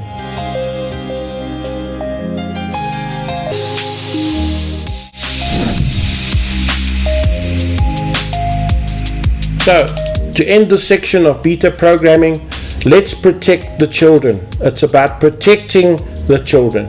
If you are a parent with children and your children are considering a career in the entertainment industry, then we need to become educated via occult symbology. Know the occult symbology that is being displayed in the entertainment industry. My daughter is going to go into film. She's going to study film, and she goes to drama school as well. So I have to be careful. My daughter has to be careful of falling prey to these predators.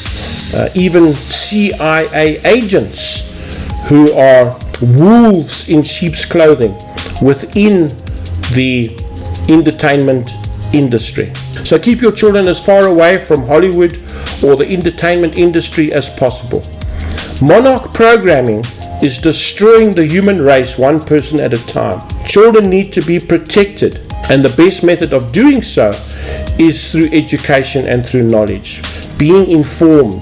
And that's why this presentation is so important.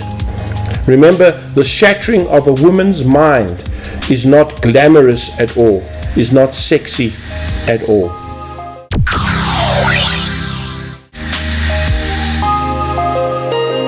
And we're now going to look at method, and we'll spend some time in the method of monarch programming. How do they make a monarch asset?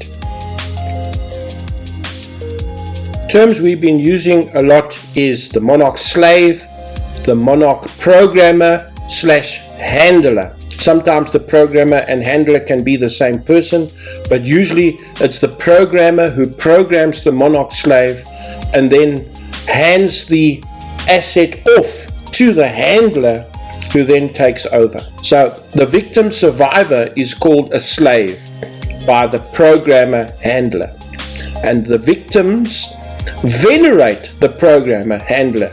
They see them as gods or masters over their life. So the slave master relationship is very prominent in this type of programming.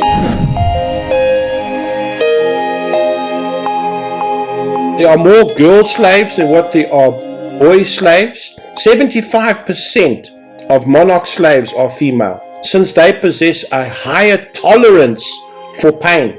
Women can handle more pain than men. Subjects are used mainly for covert operations, prostitution, pornography, and the involvement in the entertainment industry is notable. This is all brought to us and exposed by Stanley Kubrick in the movie Eyes Wide Shut in 1999.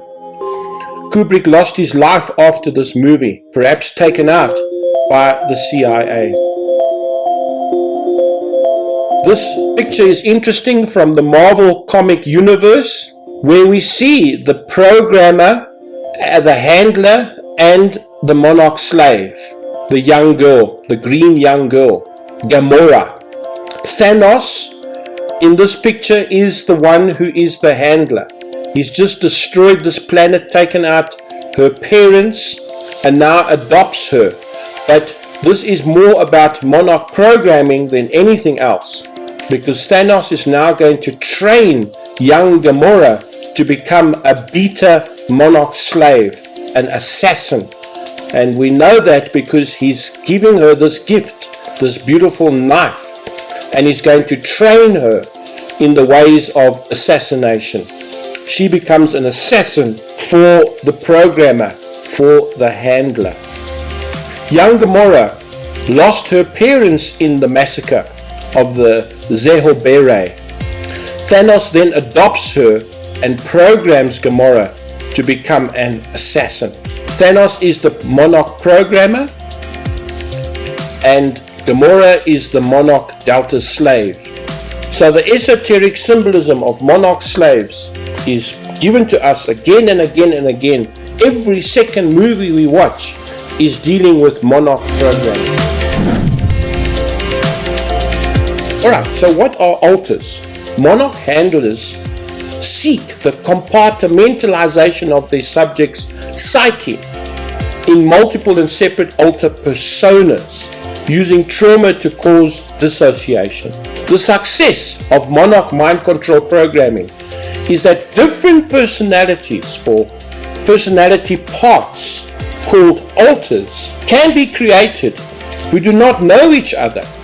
In the programming itself, amnesia barriers are formed around personalities, so that one personality does not know that the other personality even exists, because there are amnesia barriers.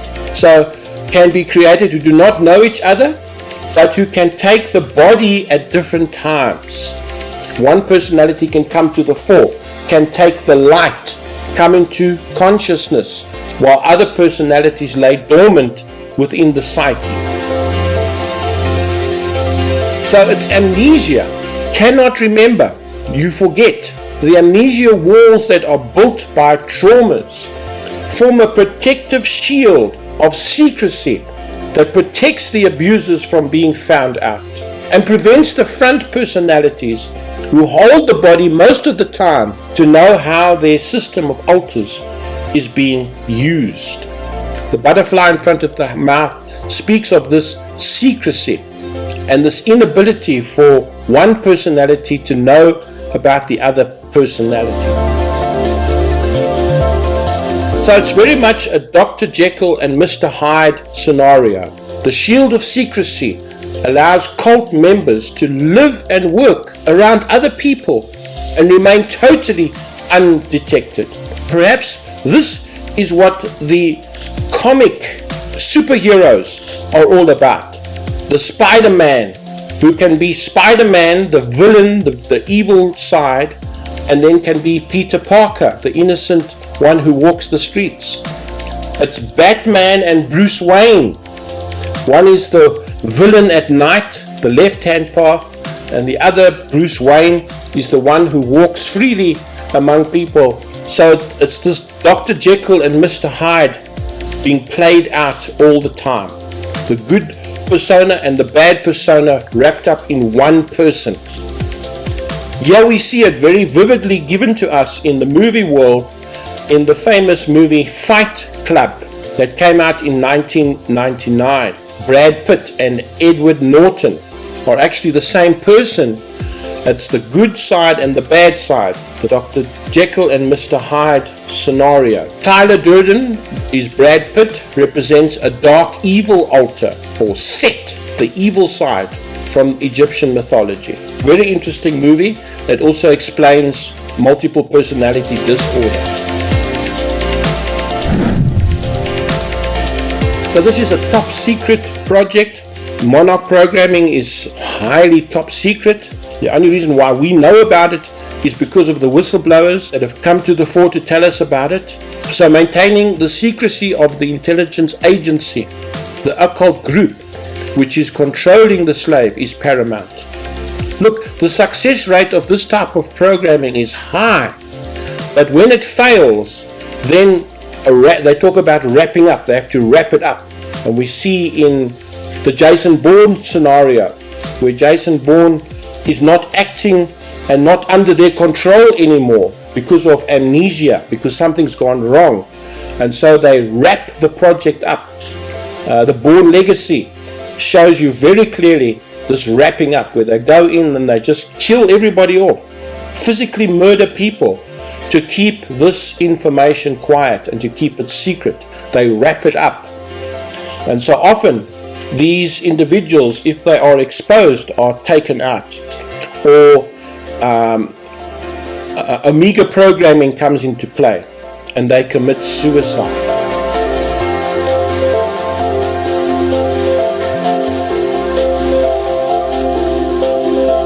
So I'm just giving you a summary of what we've spoken about at the beginning of this presentation, because we are now dealing with method. Dissociation. How does dissociation happen? Dissociation is achieved by traumatizing the subject using systematic abuse and occult rituals.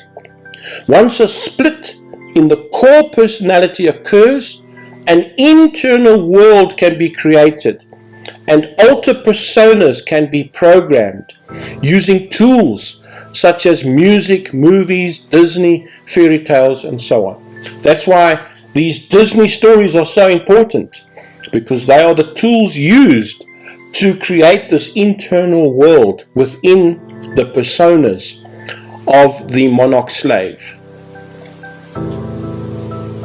So trigger words is what accesses the different personalities. The person can be in one personality, but when the trigger word is given, then the person jumps into another personality, and a new personality comes to the fore, comes into the shine.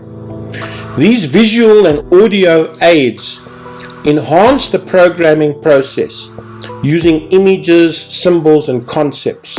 Created alters can then be accessed by using trigger words or symbols programmed into the subject's psyche by the handler. Now remember, it's not just a trigger word, sometimes it's a sound. In this case, we're going to see a short clip now from the movie Manchurian Candidate, and the actor Liev Schreiber, who acts as Raymond Shaw, receives a trigger word, but accompanied with the trigger word is the sound of the telephone, that sharp ringing of the telephone. And then the handler, the programmer, then uses the trigger word, which is his name. And then he goes into an alternative state, a highly suggestive state where whatever he's told to do, he does. In that state, if you tell the person to commit suicide, he will commit suicide. If you tell that person in that highly suggestive state to go out and kill somebody, he will do it, because he is in this subconscious, highly suggestive state.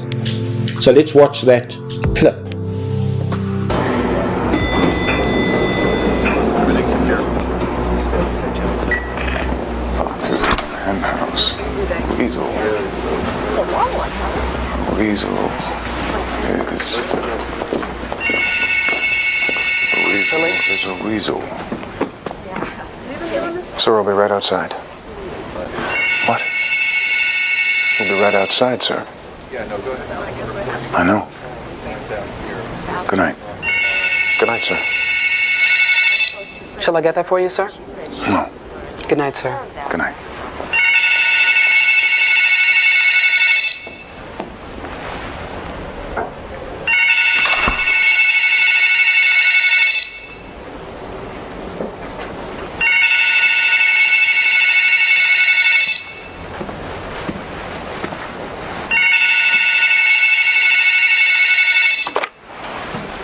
You have 30 seconds, Mother.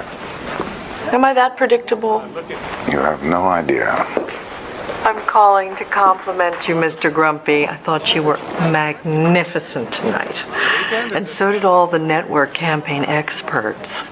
And that compassionate vigilance thing is working quite well for you. I might have to convert. I happen to believe in it. Oh, yes, of course you do. Now, Raymond? Good night, Mother. Raymond? What? No, wait. Hang on a second. What? Raymond? Are you there? Yes. Sergeant Shaw. Who is this? Sergeant Raymond Shaw. Yes? Raymond Prentice Shaw.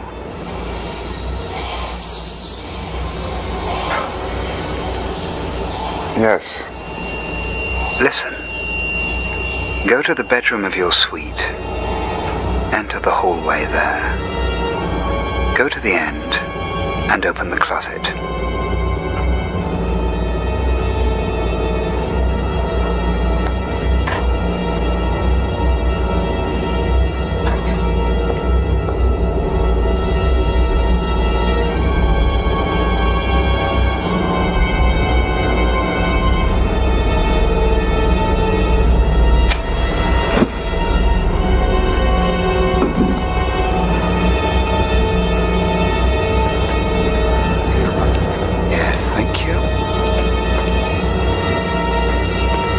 Hello, Raymond. Hello. Do you remember me?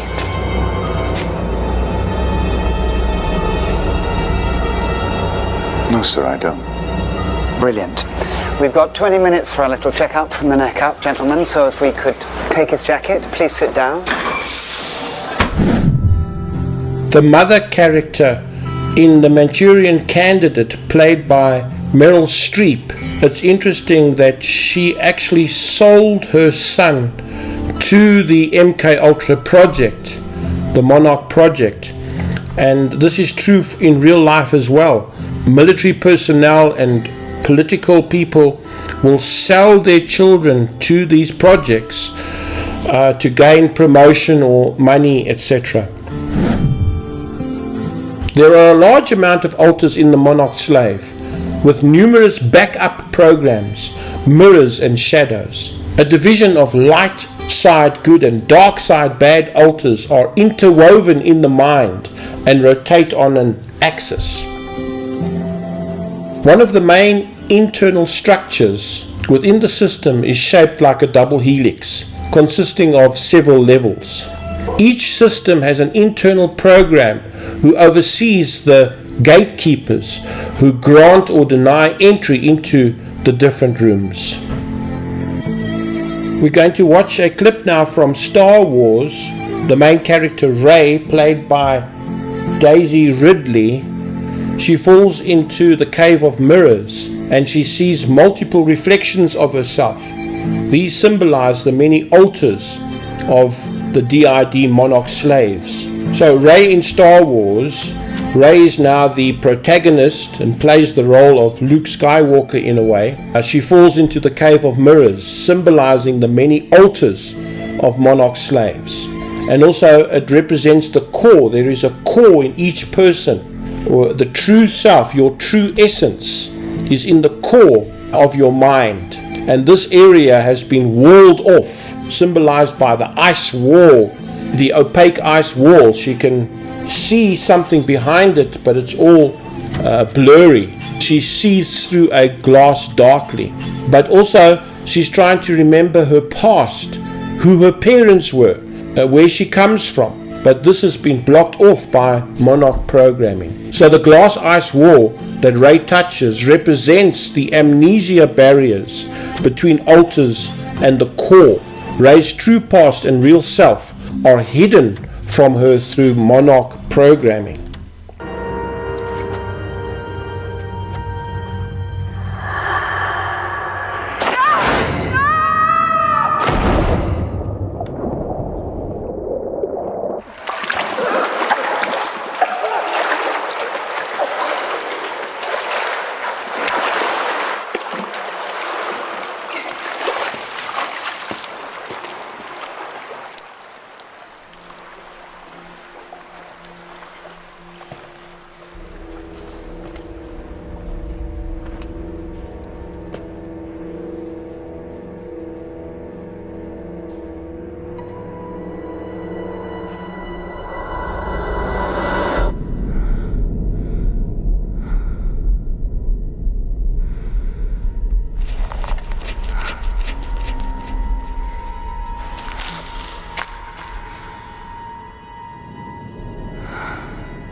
should have felt trapped or panicked, but I didn't. This didn't go on forever. I knew it was leading somewhere. That at the end it would show me what I came to see.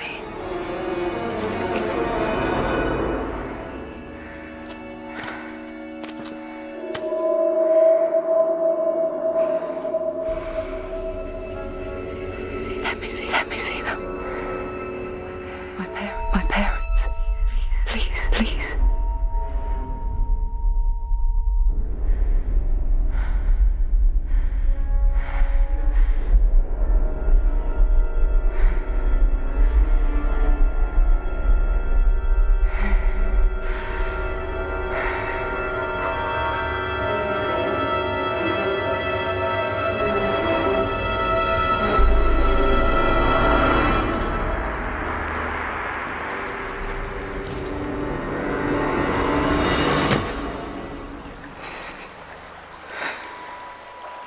I thought I'd find answers here. I was wrong. Also, in the movie Black Swan that came out in 2010, this same idea. The main character, Natalie Portman, looks at herself in the mirror and sees multiple reflections of herself, which symbolizes these multiple alters within one monarch slave. Also, the whole idea of the black swan and the white swan playing off against each other, the evil and the good within the same character. The black and white swans are opposing alters in the character's psyche, multiple reflections of many alters in one body. So let's talk a bit about internal images. Inside the mind of these people, there is a sort of a fairy tale world, a fantasy world that's been created by the programmers, of course. And these alternative personalities, they see various things inside the mind. And interestingly enough, these same images also we see in our movies.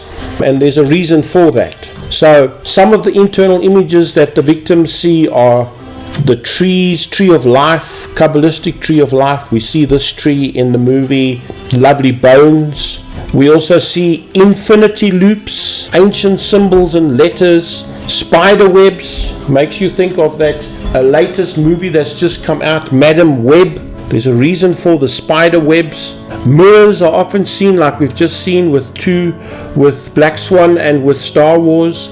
Glass shattering. The movie Split and Glass and Unbreakable all have on the posters this glass that is shattered. The shattering of the glass symbolizes the shattering of the mind into different personalities. Masks also represent the alternative personalities.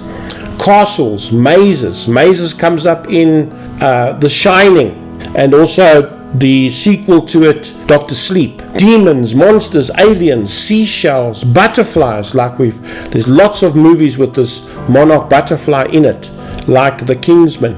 Snakes, ribbons, bows, flowers, hourglasses in Alice in Wonderland, clocks in Alice in Wonderland, robots, the TV series Mr. Robot, as well as RoboCop, is a metaphor for this idea that you are trapped inside your own body and you are behaving like a robot.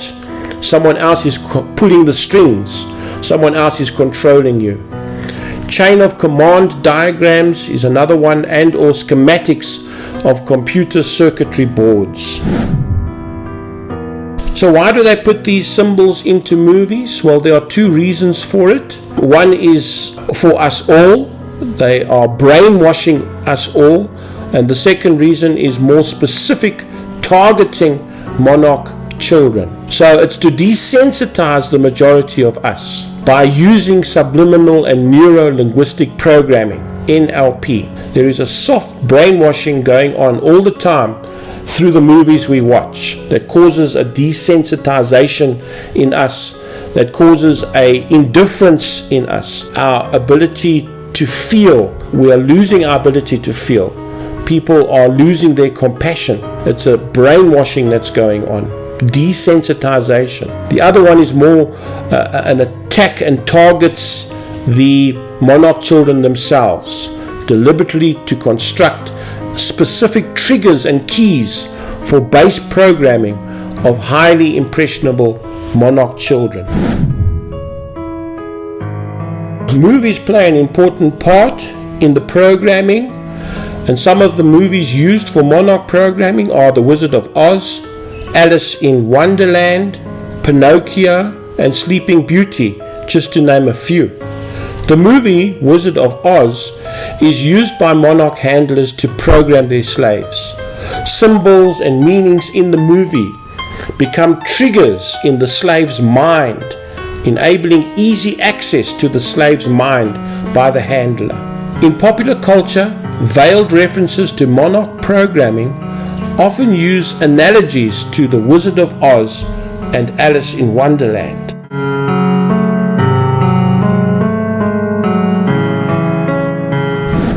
The happy place. The slave is given a particular interpretation of the movie storyline in order to enhance programming. For example, a slave watching The Wizard of Oz is taught that somewhere over the rainbow is the happy place. Dissociative trauma slaves must go to this happy place in order to escape the unbearable pain that's been inflicted upon them. That's why we see rainbow symbology in movies. A very good example is Eyes Wide Shut, when Tom Cruise goes to the fashion shop to pick up his mask, to purchase a mask. There's a huge big neon rainbow at the entrance to the shop. All of Stanley Kubrick's movies have this hidden message that he wants to get out to the public. Stanley Kubrick uses visual symbology to get this hidden meaning across to people watching the movies. So, using the movie programmers encourage slaves to go over the rainbow and dissociate, effectively separating their mind from their bodies. So Yellow Brick Road, for instance, Wizard of Oz and Disney's Alice in Wonderland are favorites for Monarch programming. Victims are told to go over the rainbow, or there's no place like home is a trigger word, to reach a safe place in Wizard of Oz programming, or go through the looking glass if you're using Alice in Wonderland programming. Also, follow the yellow brick road or follow the white rabbit are triggers to follow the programmer's commands. Children are easier to hypnotize than adults, and that is why Disney movies are important to the programmers. Disney movies are the perfect hypnotic tool to get the child's mind to dissociate in the right direction. Most of the Disney films are used for programming purposes. Some of them are specifically designed for mind control. Now that was true in the past, but it's even more so.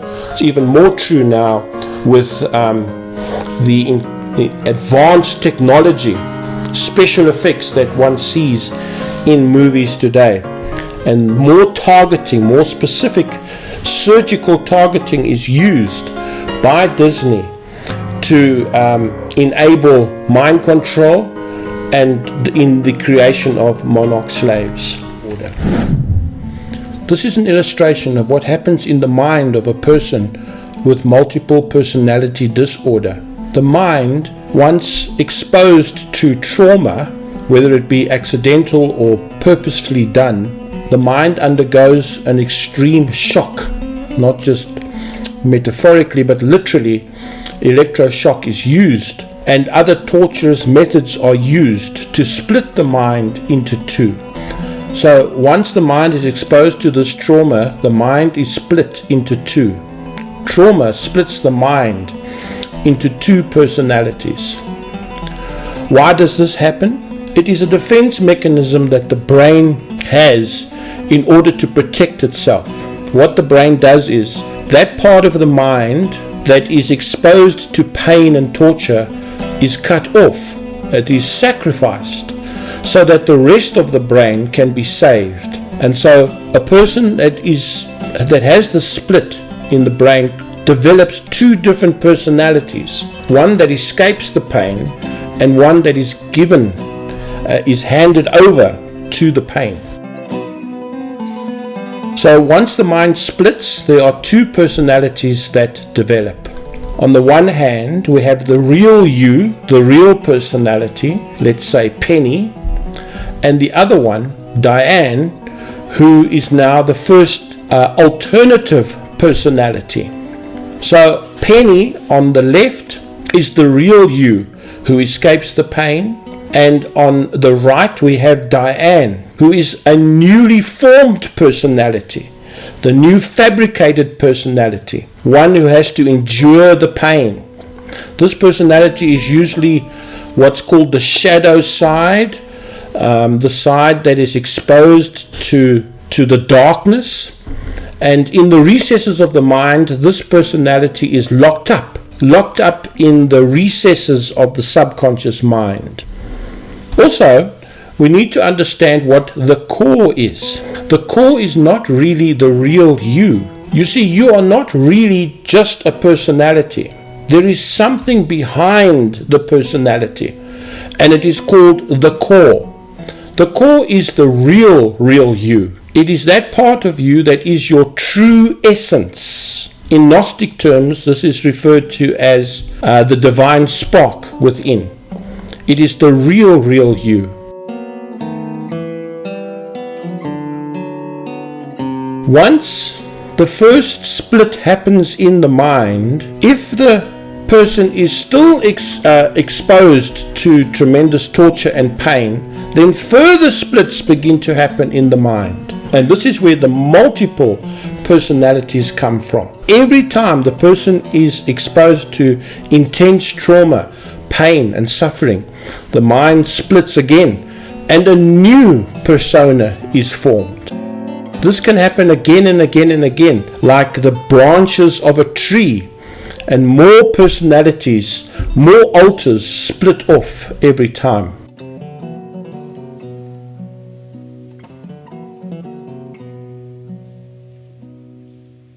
This is what's called multiple personality disorder. And like I said, a good movie to watch to fully understand this is the movie Split. So we have the core, the real essence, the real you. Now the core is very interesting because the programmers don't really know what to do with the core. On the one hand, they need it because it is the true life essence of the entire psyche, but on the other hand, it is a hindrance, because if the personalities become aware of the core, then all the programming they have done begins to fall apart. It's like a dichotomy. You can't live with it and you can't live without it. You need it, but at the same time you don't really want to need it. Another term for the core that the programmers use is the jewel, something precious and something that the personalities are taught not to make contact with, to reverence but not to make contact with it. And so all these personalities are built around the core, around the jewel. We can also say the core is the true unsplit essence of the personality. Now what's interesting about the core is that the personalities are subconsciously aware of the core. Somehow in the deep recesses of each personality's mind, they know that they are being played with, that they are being deceived, that their world is not a real world, that they are living in an illusion. So they almost have to lie to themselves. But deep within, they are aware that they are something else, that there is a true essence that has been kept from them, that they are living a lie. So what happens with the programming, with hypnosis, the core as well as the different personalities are barriered off. There are these barriers between personalities and barriers between the core and the personalities. These are amnesia barriers. So each personality does not know about the other person. Penny does not know about Sue. Sue does not know about Leslie, and so on. So they are unaware that there are these other personalities. So when a personality comes to the light, into consciousness, the other personalities lay dormant within the mind. And the front persona does not know about the ones in the background. Each alter lives in a fantasy world, like I've said, and that's where the movies come into play. Each personality is living in a sort of a fantasy world or a movie world. One personality is living in The Wizard of Oz. Another one is living in Alice in Wonderland. Another one is living in Pinocchio.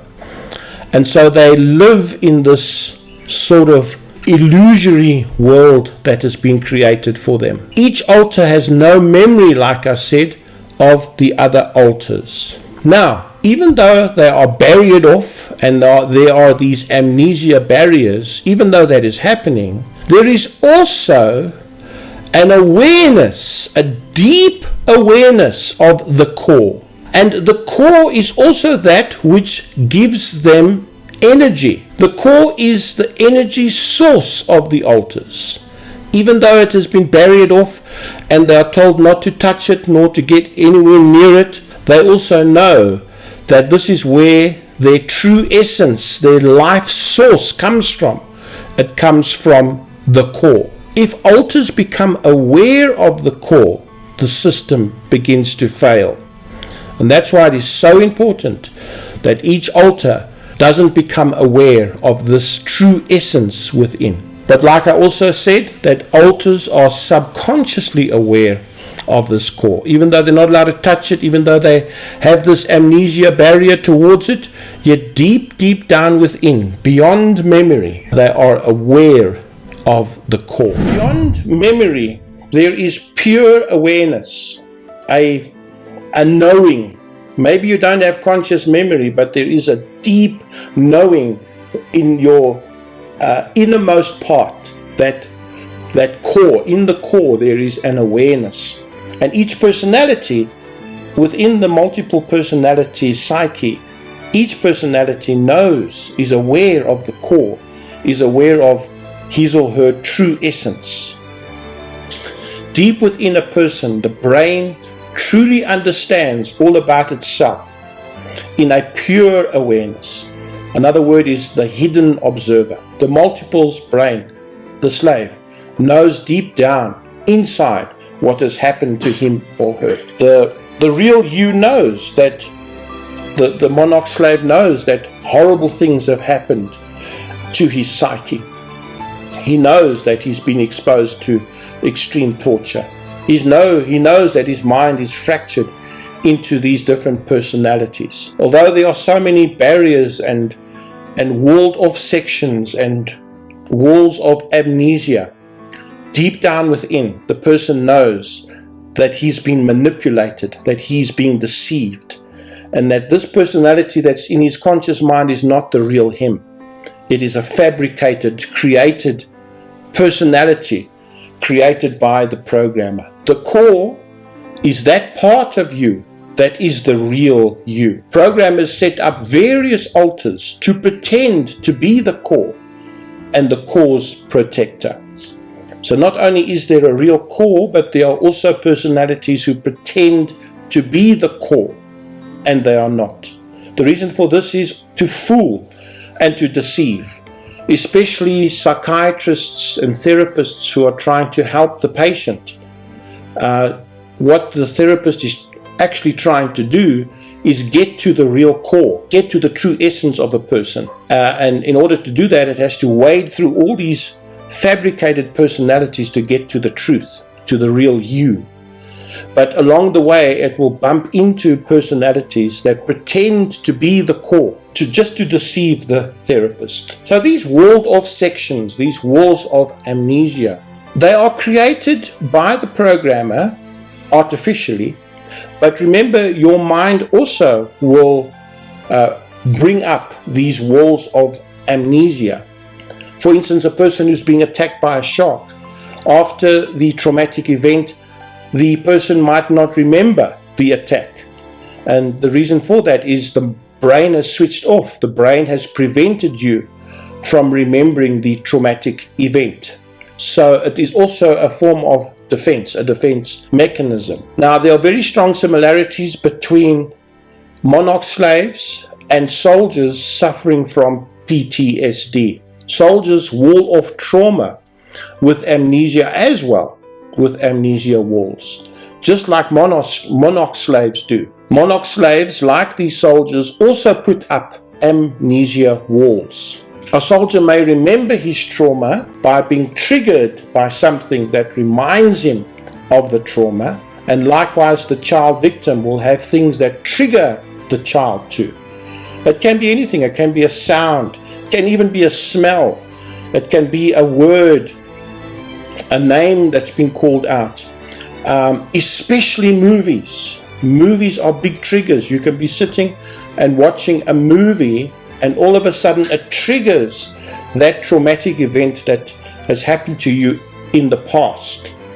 And so monarch children suffer from the same trauma that soldiers experience who have PTSD, post-traumatic stress disorder. Alright, denial also plays an important part. This is not happening to me. This is not happening to me. So when you get put under extreme torture and pain and trauma, you will say to yourself, this is not happening to me. This is happening to someone else, it's not happening to me. So you go into a state of denial. You say it's not real. This is not real. This is a fantasy. It's not really happening. This is not happening to me. And this is where the split occurs as well. A split in the personality occurs because of this denial that's going on in your mind as well. A split in the personality occurs. The new split will have the characteristics of what it split from. The programmer will ask the alter being tortured to create something in the mind when the split is created.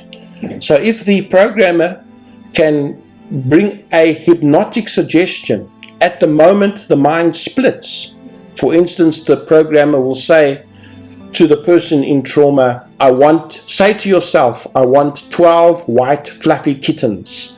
I want 12 white fluffy kittens. And eventually, when the split happens, the mind will actually split into 12 different personalities. And then over time, from the trauma, these personalities are then structured, created. Individuality is created in each single personality. Each personality is given a specific name. So it's a person's own imagination, together with the help of the programmer, that forms these different personalities. The programmer and the child's creativity work together with the dissociation to create alternative personalities. Those 12 white fluffy kittens will have the characteristics and memories of what they were made from.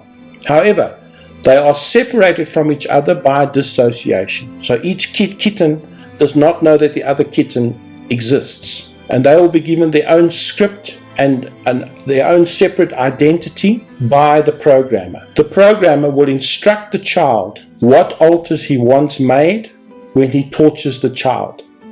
And the child's creativity is being guided by the programmer and being guided by the torture to create these various personalities. So how are these personalities created and developed? The part of the brain that records personal memory, autobiographical memory, is divided up into little pieces of amnesia walls. The personalities is only dealing with autobiographical memory. So each personality knows a fabricated world of who my parents are, where I was born, who my friends were, what were my interests, What did I do at school? What subjects did I learn? What sports did I play?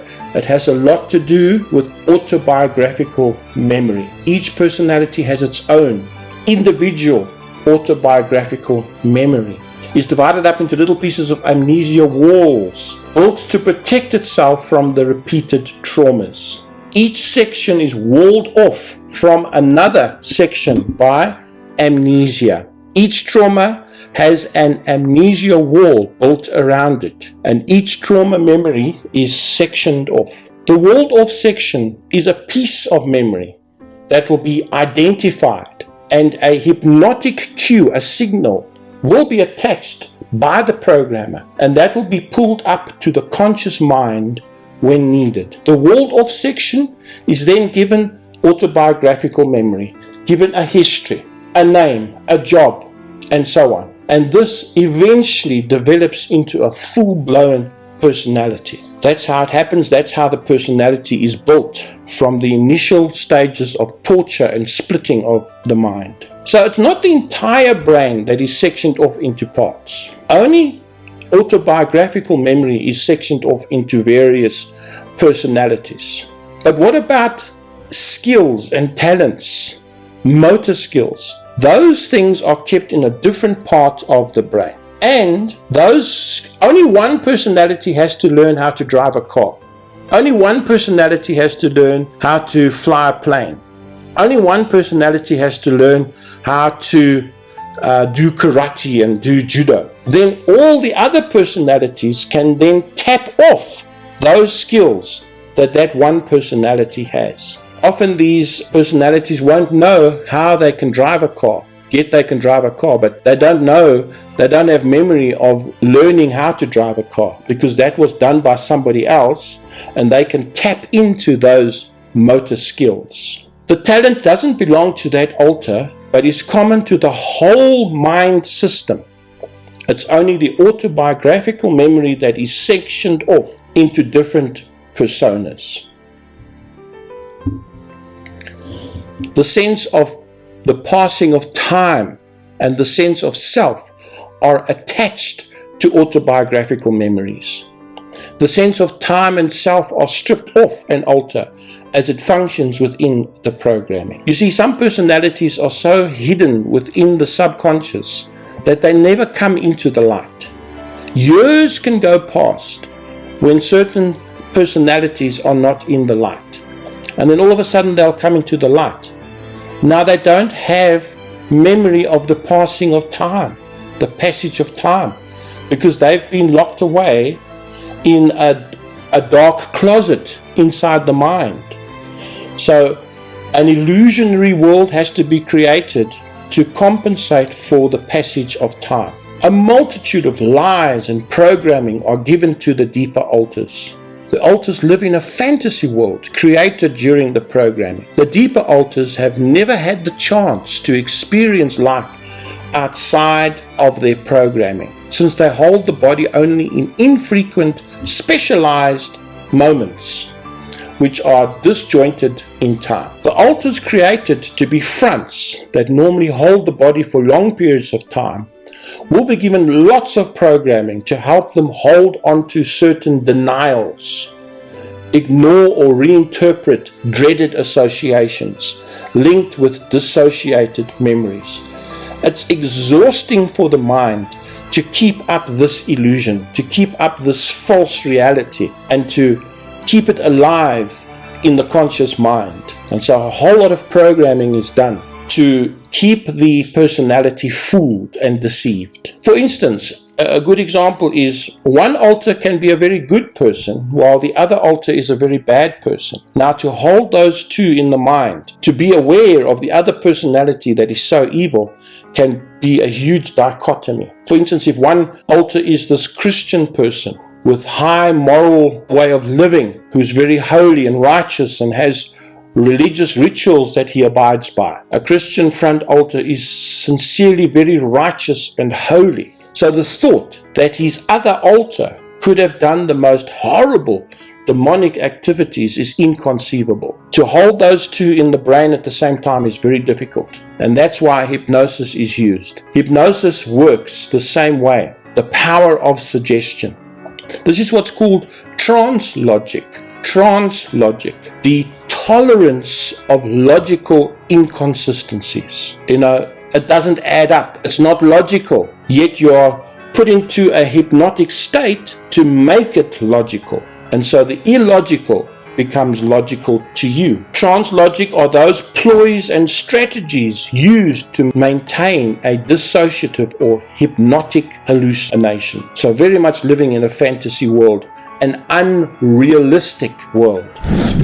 Splitting is another term for this dissociative tendency of the mind. Terms for forcing the mind to dissociate is splitting the mind and severing the core. Your mind is like a computer. The original computer-like mind, in order to continue working when confronting with overwhelming trauma, splits a part of the mind off. The part that's damaged is split off so that the rest of the computer can keep working, and walls it up with amnesia barriers. The part of the mind that splits off is then further split into more alters. A little bit about the central core. Even though the mind is split into many pieces, all those many pieces are still attached to the central core. The central core is not so much a personality as it is a vital life force essence, and it is the real you. Also, another term given for it is gemstone. The programmers called it the gemstone. The core is the unsplit essence of the mind, which drives or provides energy for the system. All the alters need to be plugged into this central core for the alters to function properly. It is their source of energy. It is their fuel. The reason why we are living and we are alive in this world is because of this central core, this divine spark within. Once it is removed, we are not really a person anymore. We can only really function and live in this world if we are tapped in to this higher life force, this higher essence, which is the true you. I keep coming back to this Robocop metaphor because it explains the core very nicely. In Robocop, there was this dilemma between the machine on the one hand and the biological man on the other hand. Remember, Robocop is half machine and half man. So for Robocop to function perfectly, there had to be an integration between the biological and the technological. But the real power of Robocop, that which truly makes Robocop function more than just a machine, is his biological side.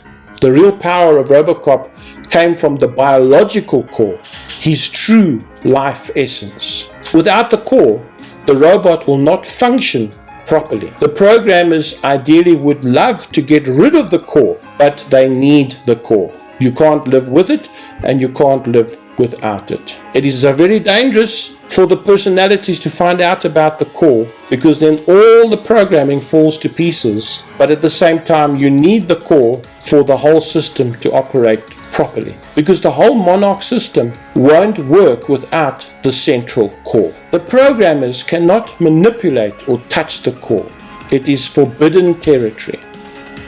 Even though they can mess with your mind and mess with your personality and traumatize the mind, even though they can do all those things, they cannot get to that true essence, that true core of who you really are. All they can do is wall the core off, separate and hide the core from the alters. That's all they can do with it, because it's the true you. So the true you is put into prison, locked up, walls put around it so that nobody can get to it. The alters must never discover the core, because if they do, then the whole system fails. The system is built on lies and deception, and when exposed, will come down like a house of cards.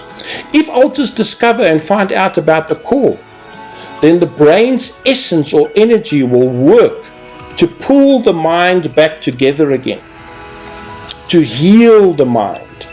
And the only way to heal the mind is to get rid of all these artificial personalities. The brain will be restored and healed. This core is not an alter, but is an essence that the programmers hide. The core is the only thing that is real. There are strong similarities between Monarch programming and DID and demonic possession. Demonic possession seems to work the same way as this multiple personality disorder.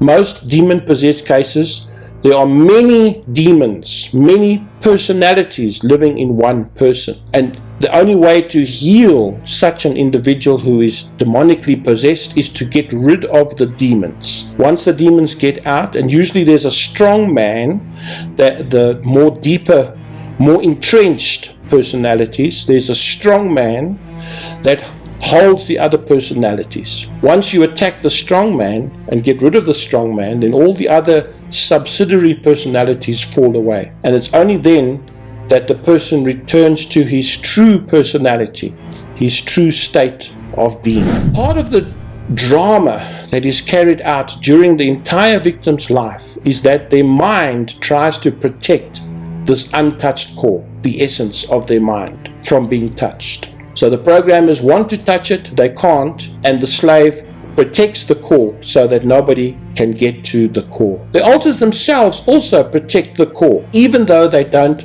comprehend the core. The alters hide the core from others so that the core is not discovered. The victim's mind does everything it can to avoid contaminating the integrity of their core. The core is like a valuable, innocent child that the alters protect from the outside world.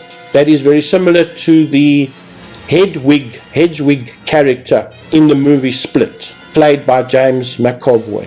Hedwig is another name for the true person that's inside, who is Kevin Wendell Crumb. Kevin Wendell Crumb is the closest to the true person inside this multiple personality disorder. The core is placed in the middle of its first splits. The core is a source of energy for the system, and the core is well hidden. The core is dehumanized and is called a gemstone by the programmers. These gems and crystals are the source of power for the entire mind control system. The gemstone is not perceived as an altar, so the altars cannot integrate with what is perceived to be an inanimate object. Notice they give it the name gemstone because it's not really a personality.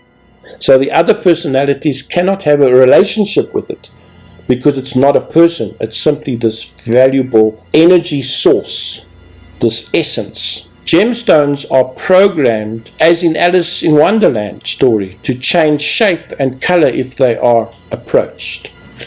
The altars must never approach the gemstone. The altars are programmed not to look for the energy synthesizing part of the system, the core.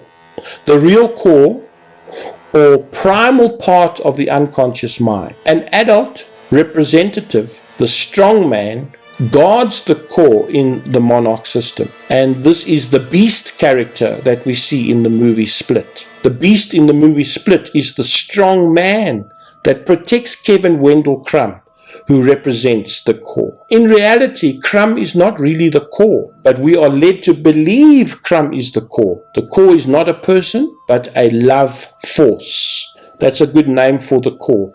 It is a love force. Living in denial. The mind has a way of knowing the truth, and these alters may realize that their programmed storyline is suspicious, but they won't know what is fishy about it. So they tend to be in this denial about their true identity. There is no real person.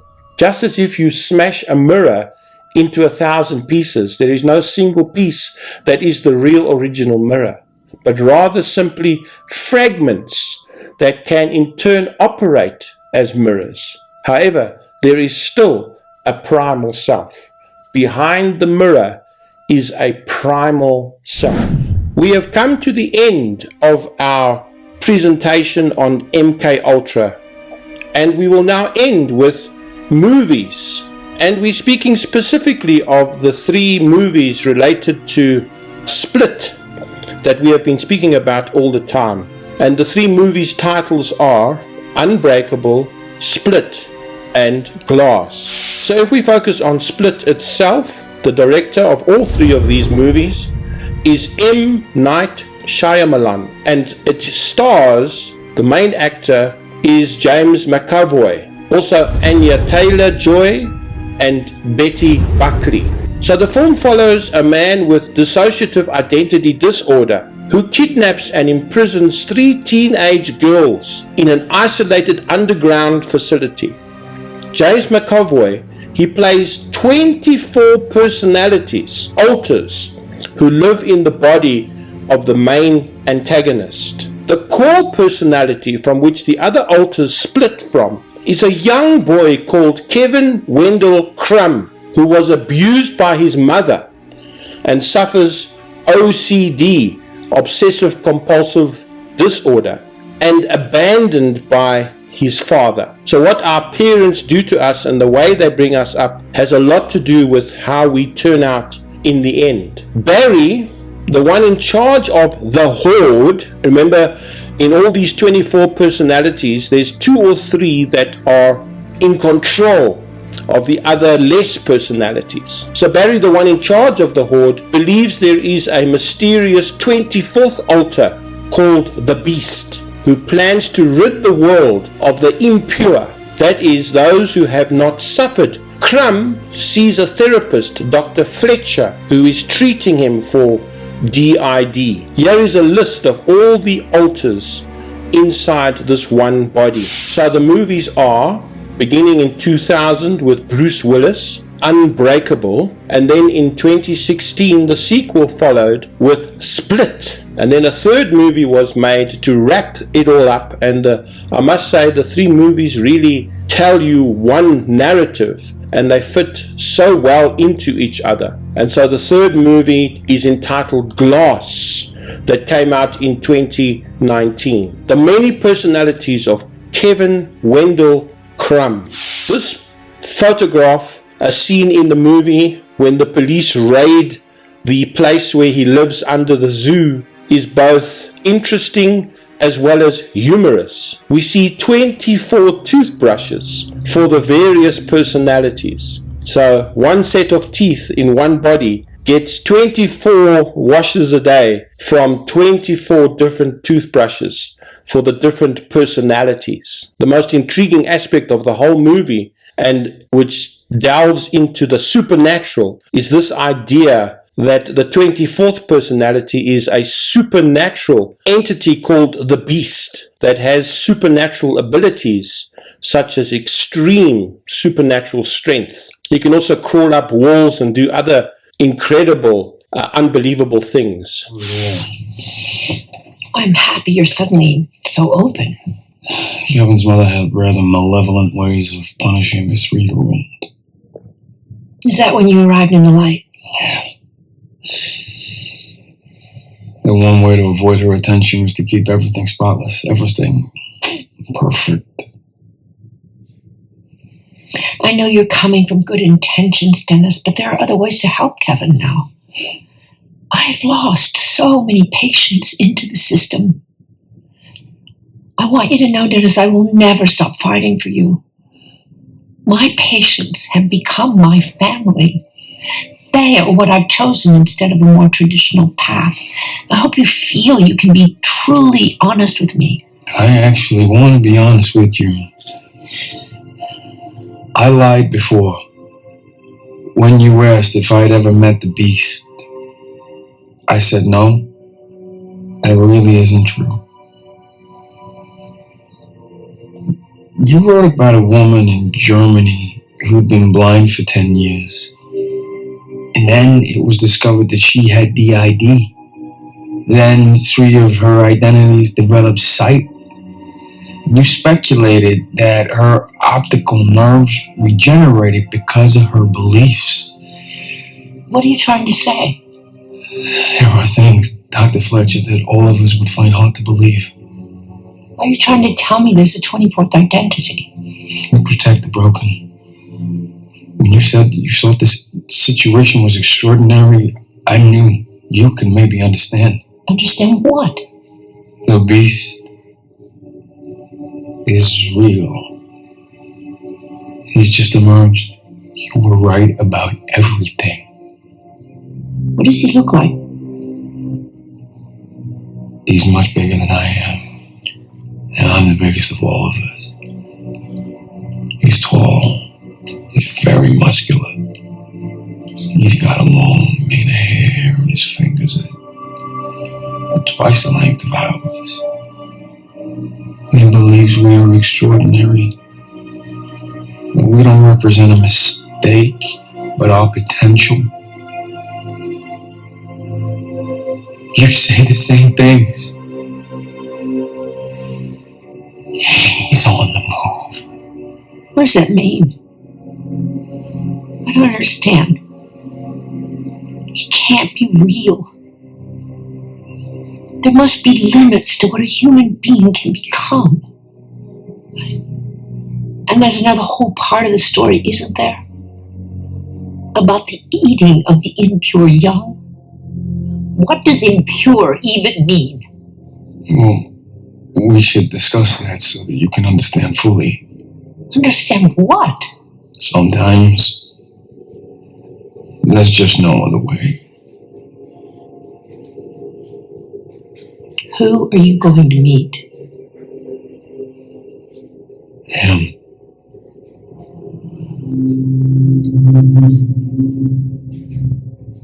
You know what? I would love to take notes on all of this. We should probably discuss this in a proper session tomorrow. Really? I'm trying to be good.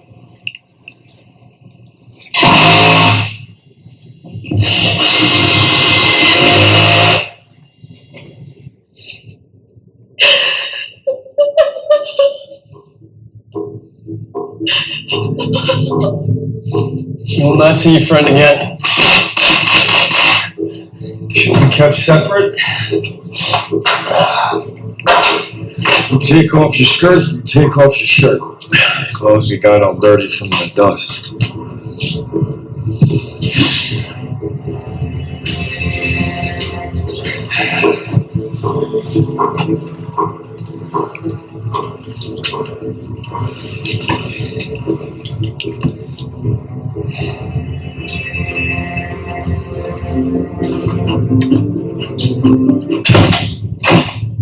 One identity in an individual with dissociative identity disorder can have high cholesterol. One. There have been cases where one identity is allergic to bee stings. The others are not. Are there moments where two identities can coexist at the same time? There are times when two identities can take the light or the spot or consciousness at the same time. This happened with a student that I was working with, and her left and right hand were taking notes in different handwritings about separate things at the same time.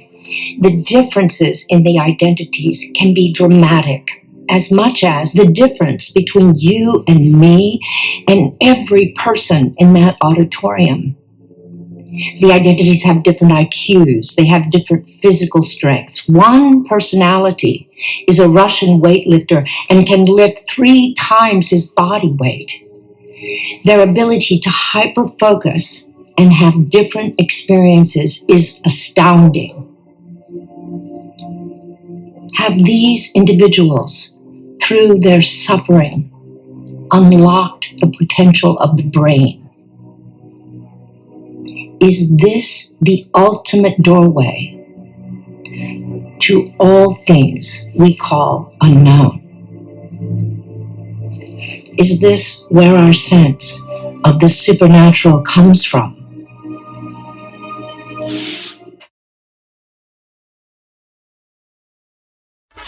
Bye-bye. Bye-bye. Live long. Live long and prosper. Bye-bye. Trekking across the universe on the Starship Enterprise under Captain Kirk. Star trekking across the universe, Slowly going forward 'cause we can't find reverse.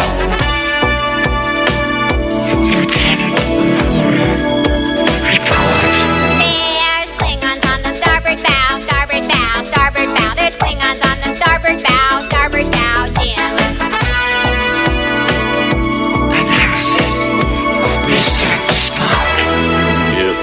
life, Jim, but not as we know it, not as we know it, not as we know it. It's life, Jim, but not as we know it, not as we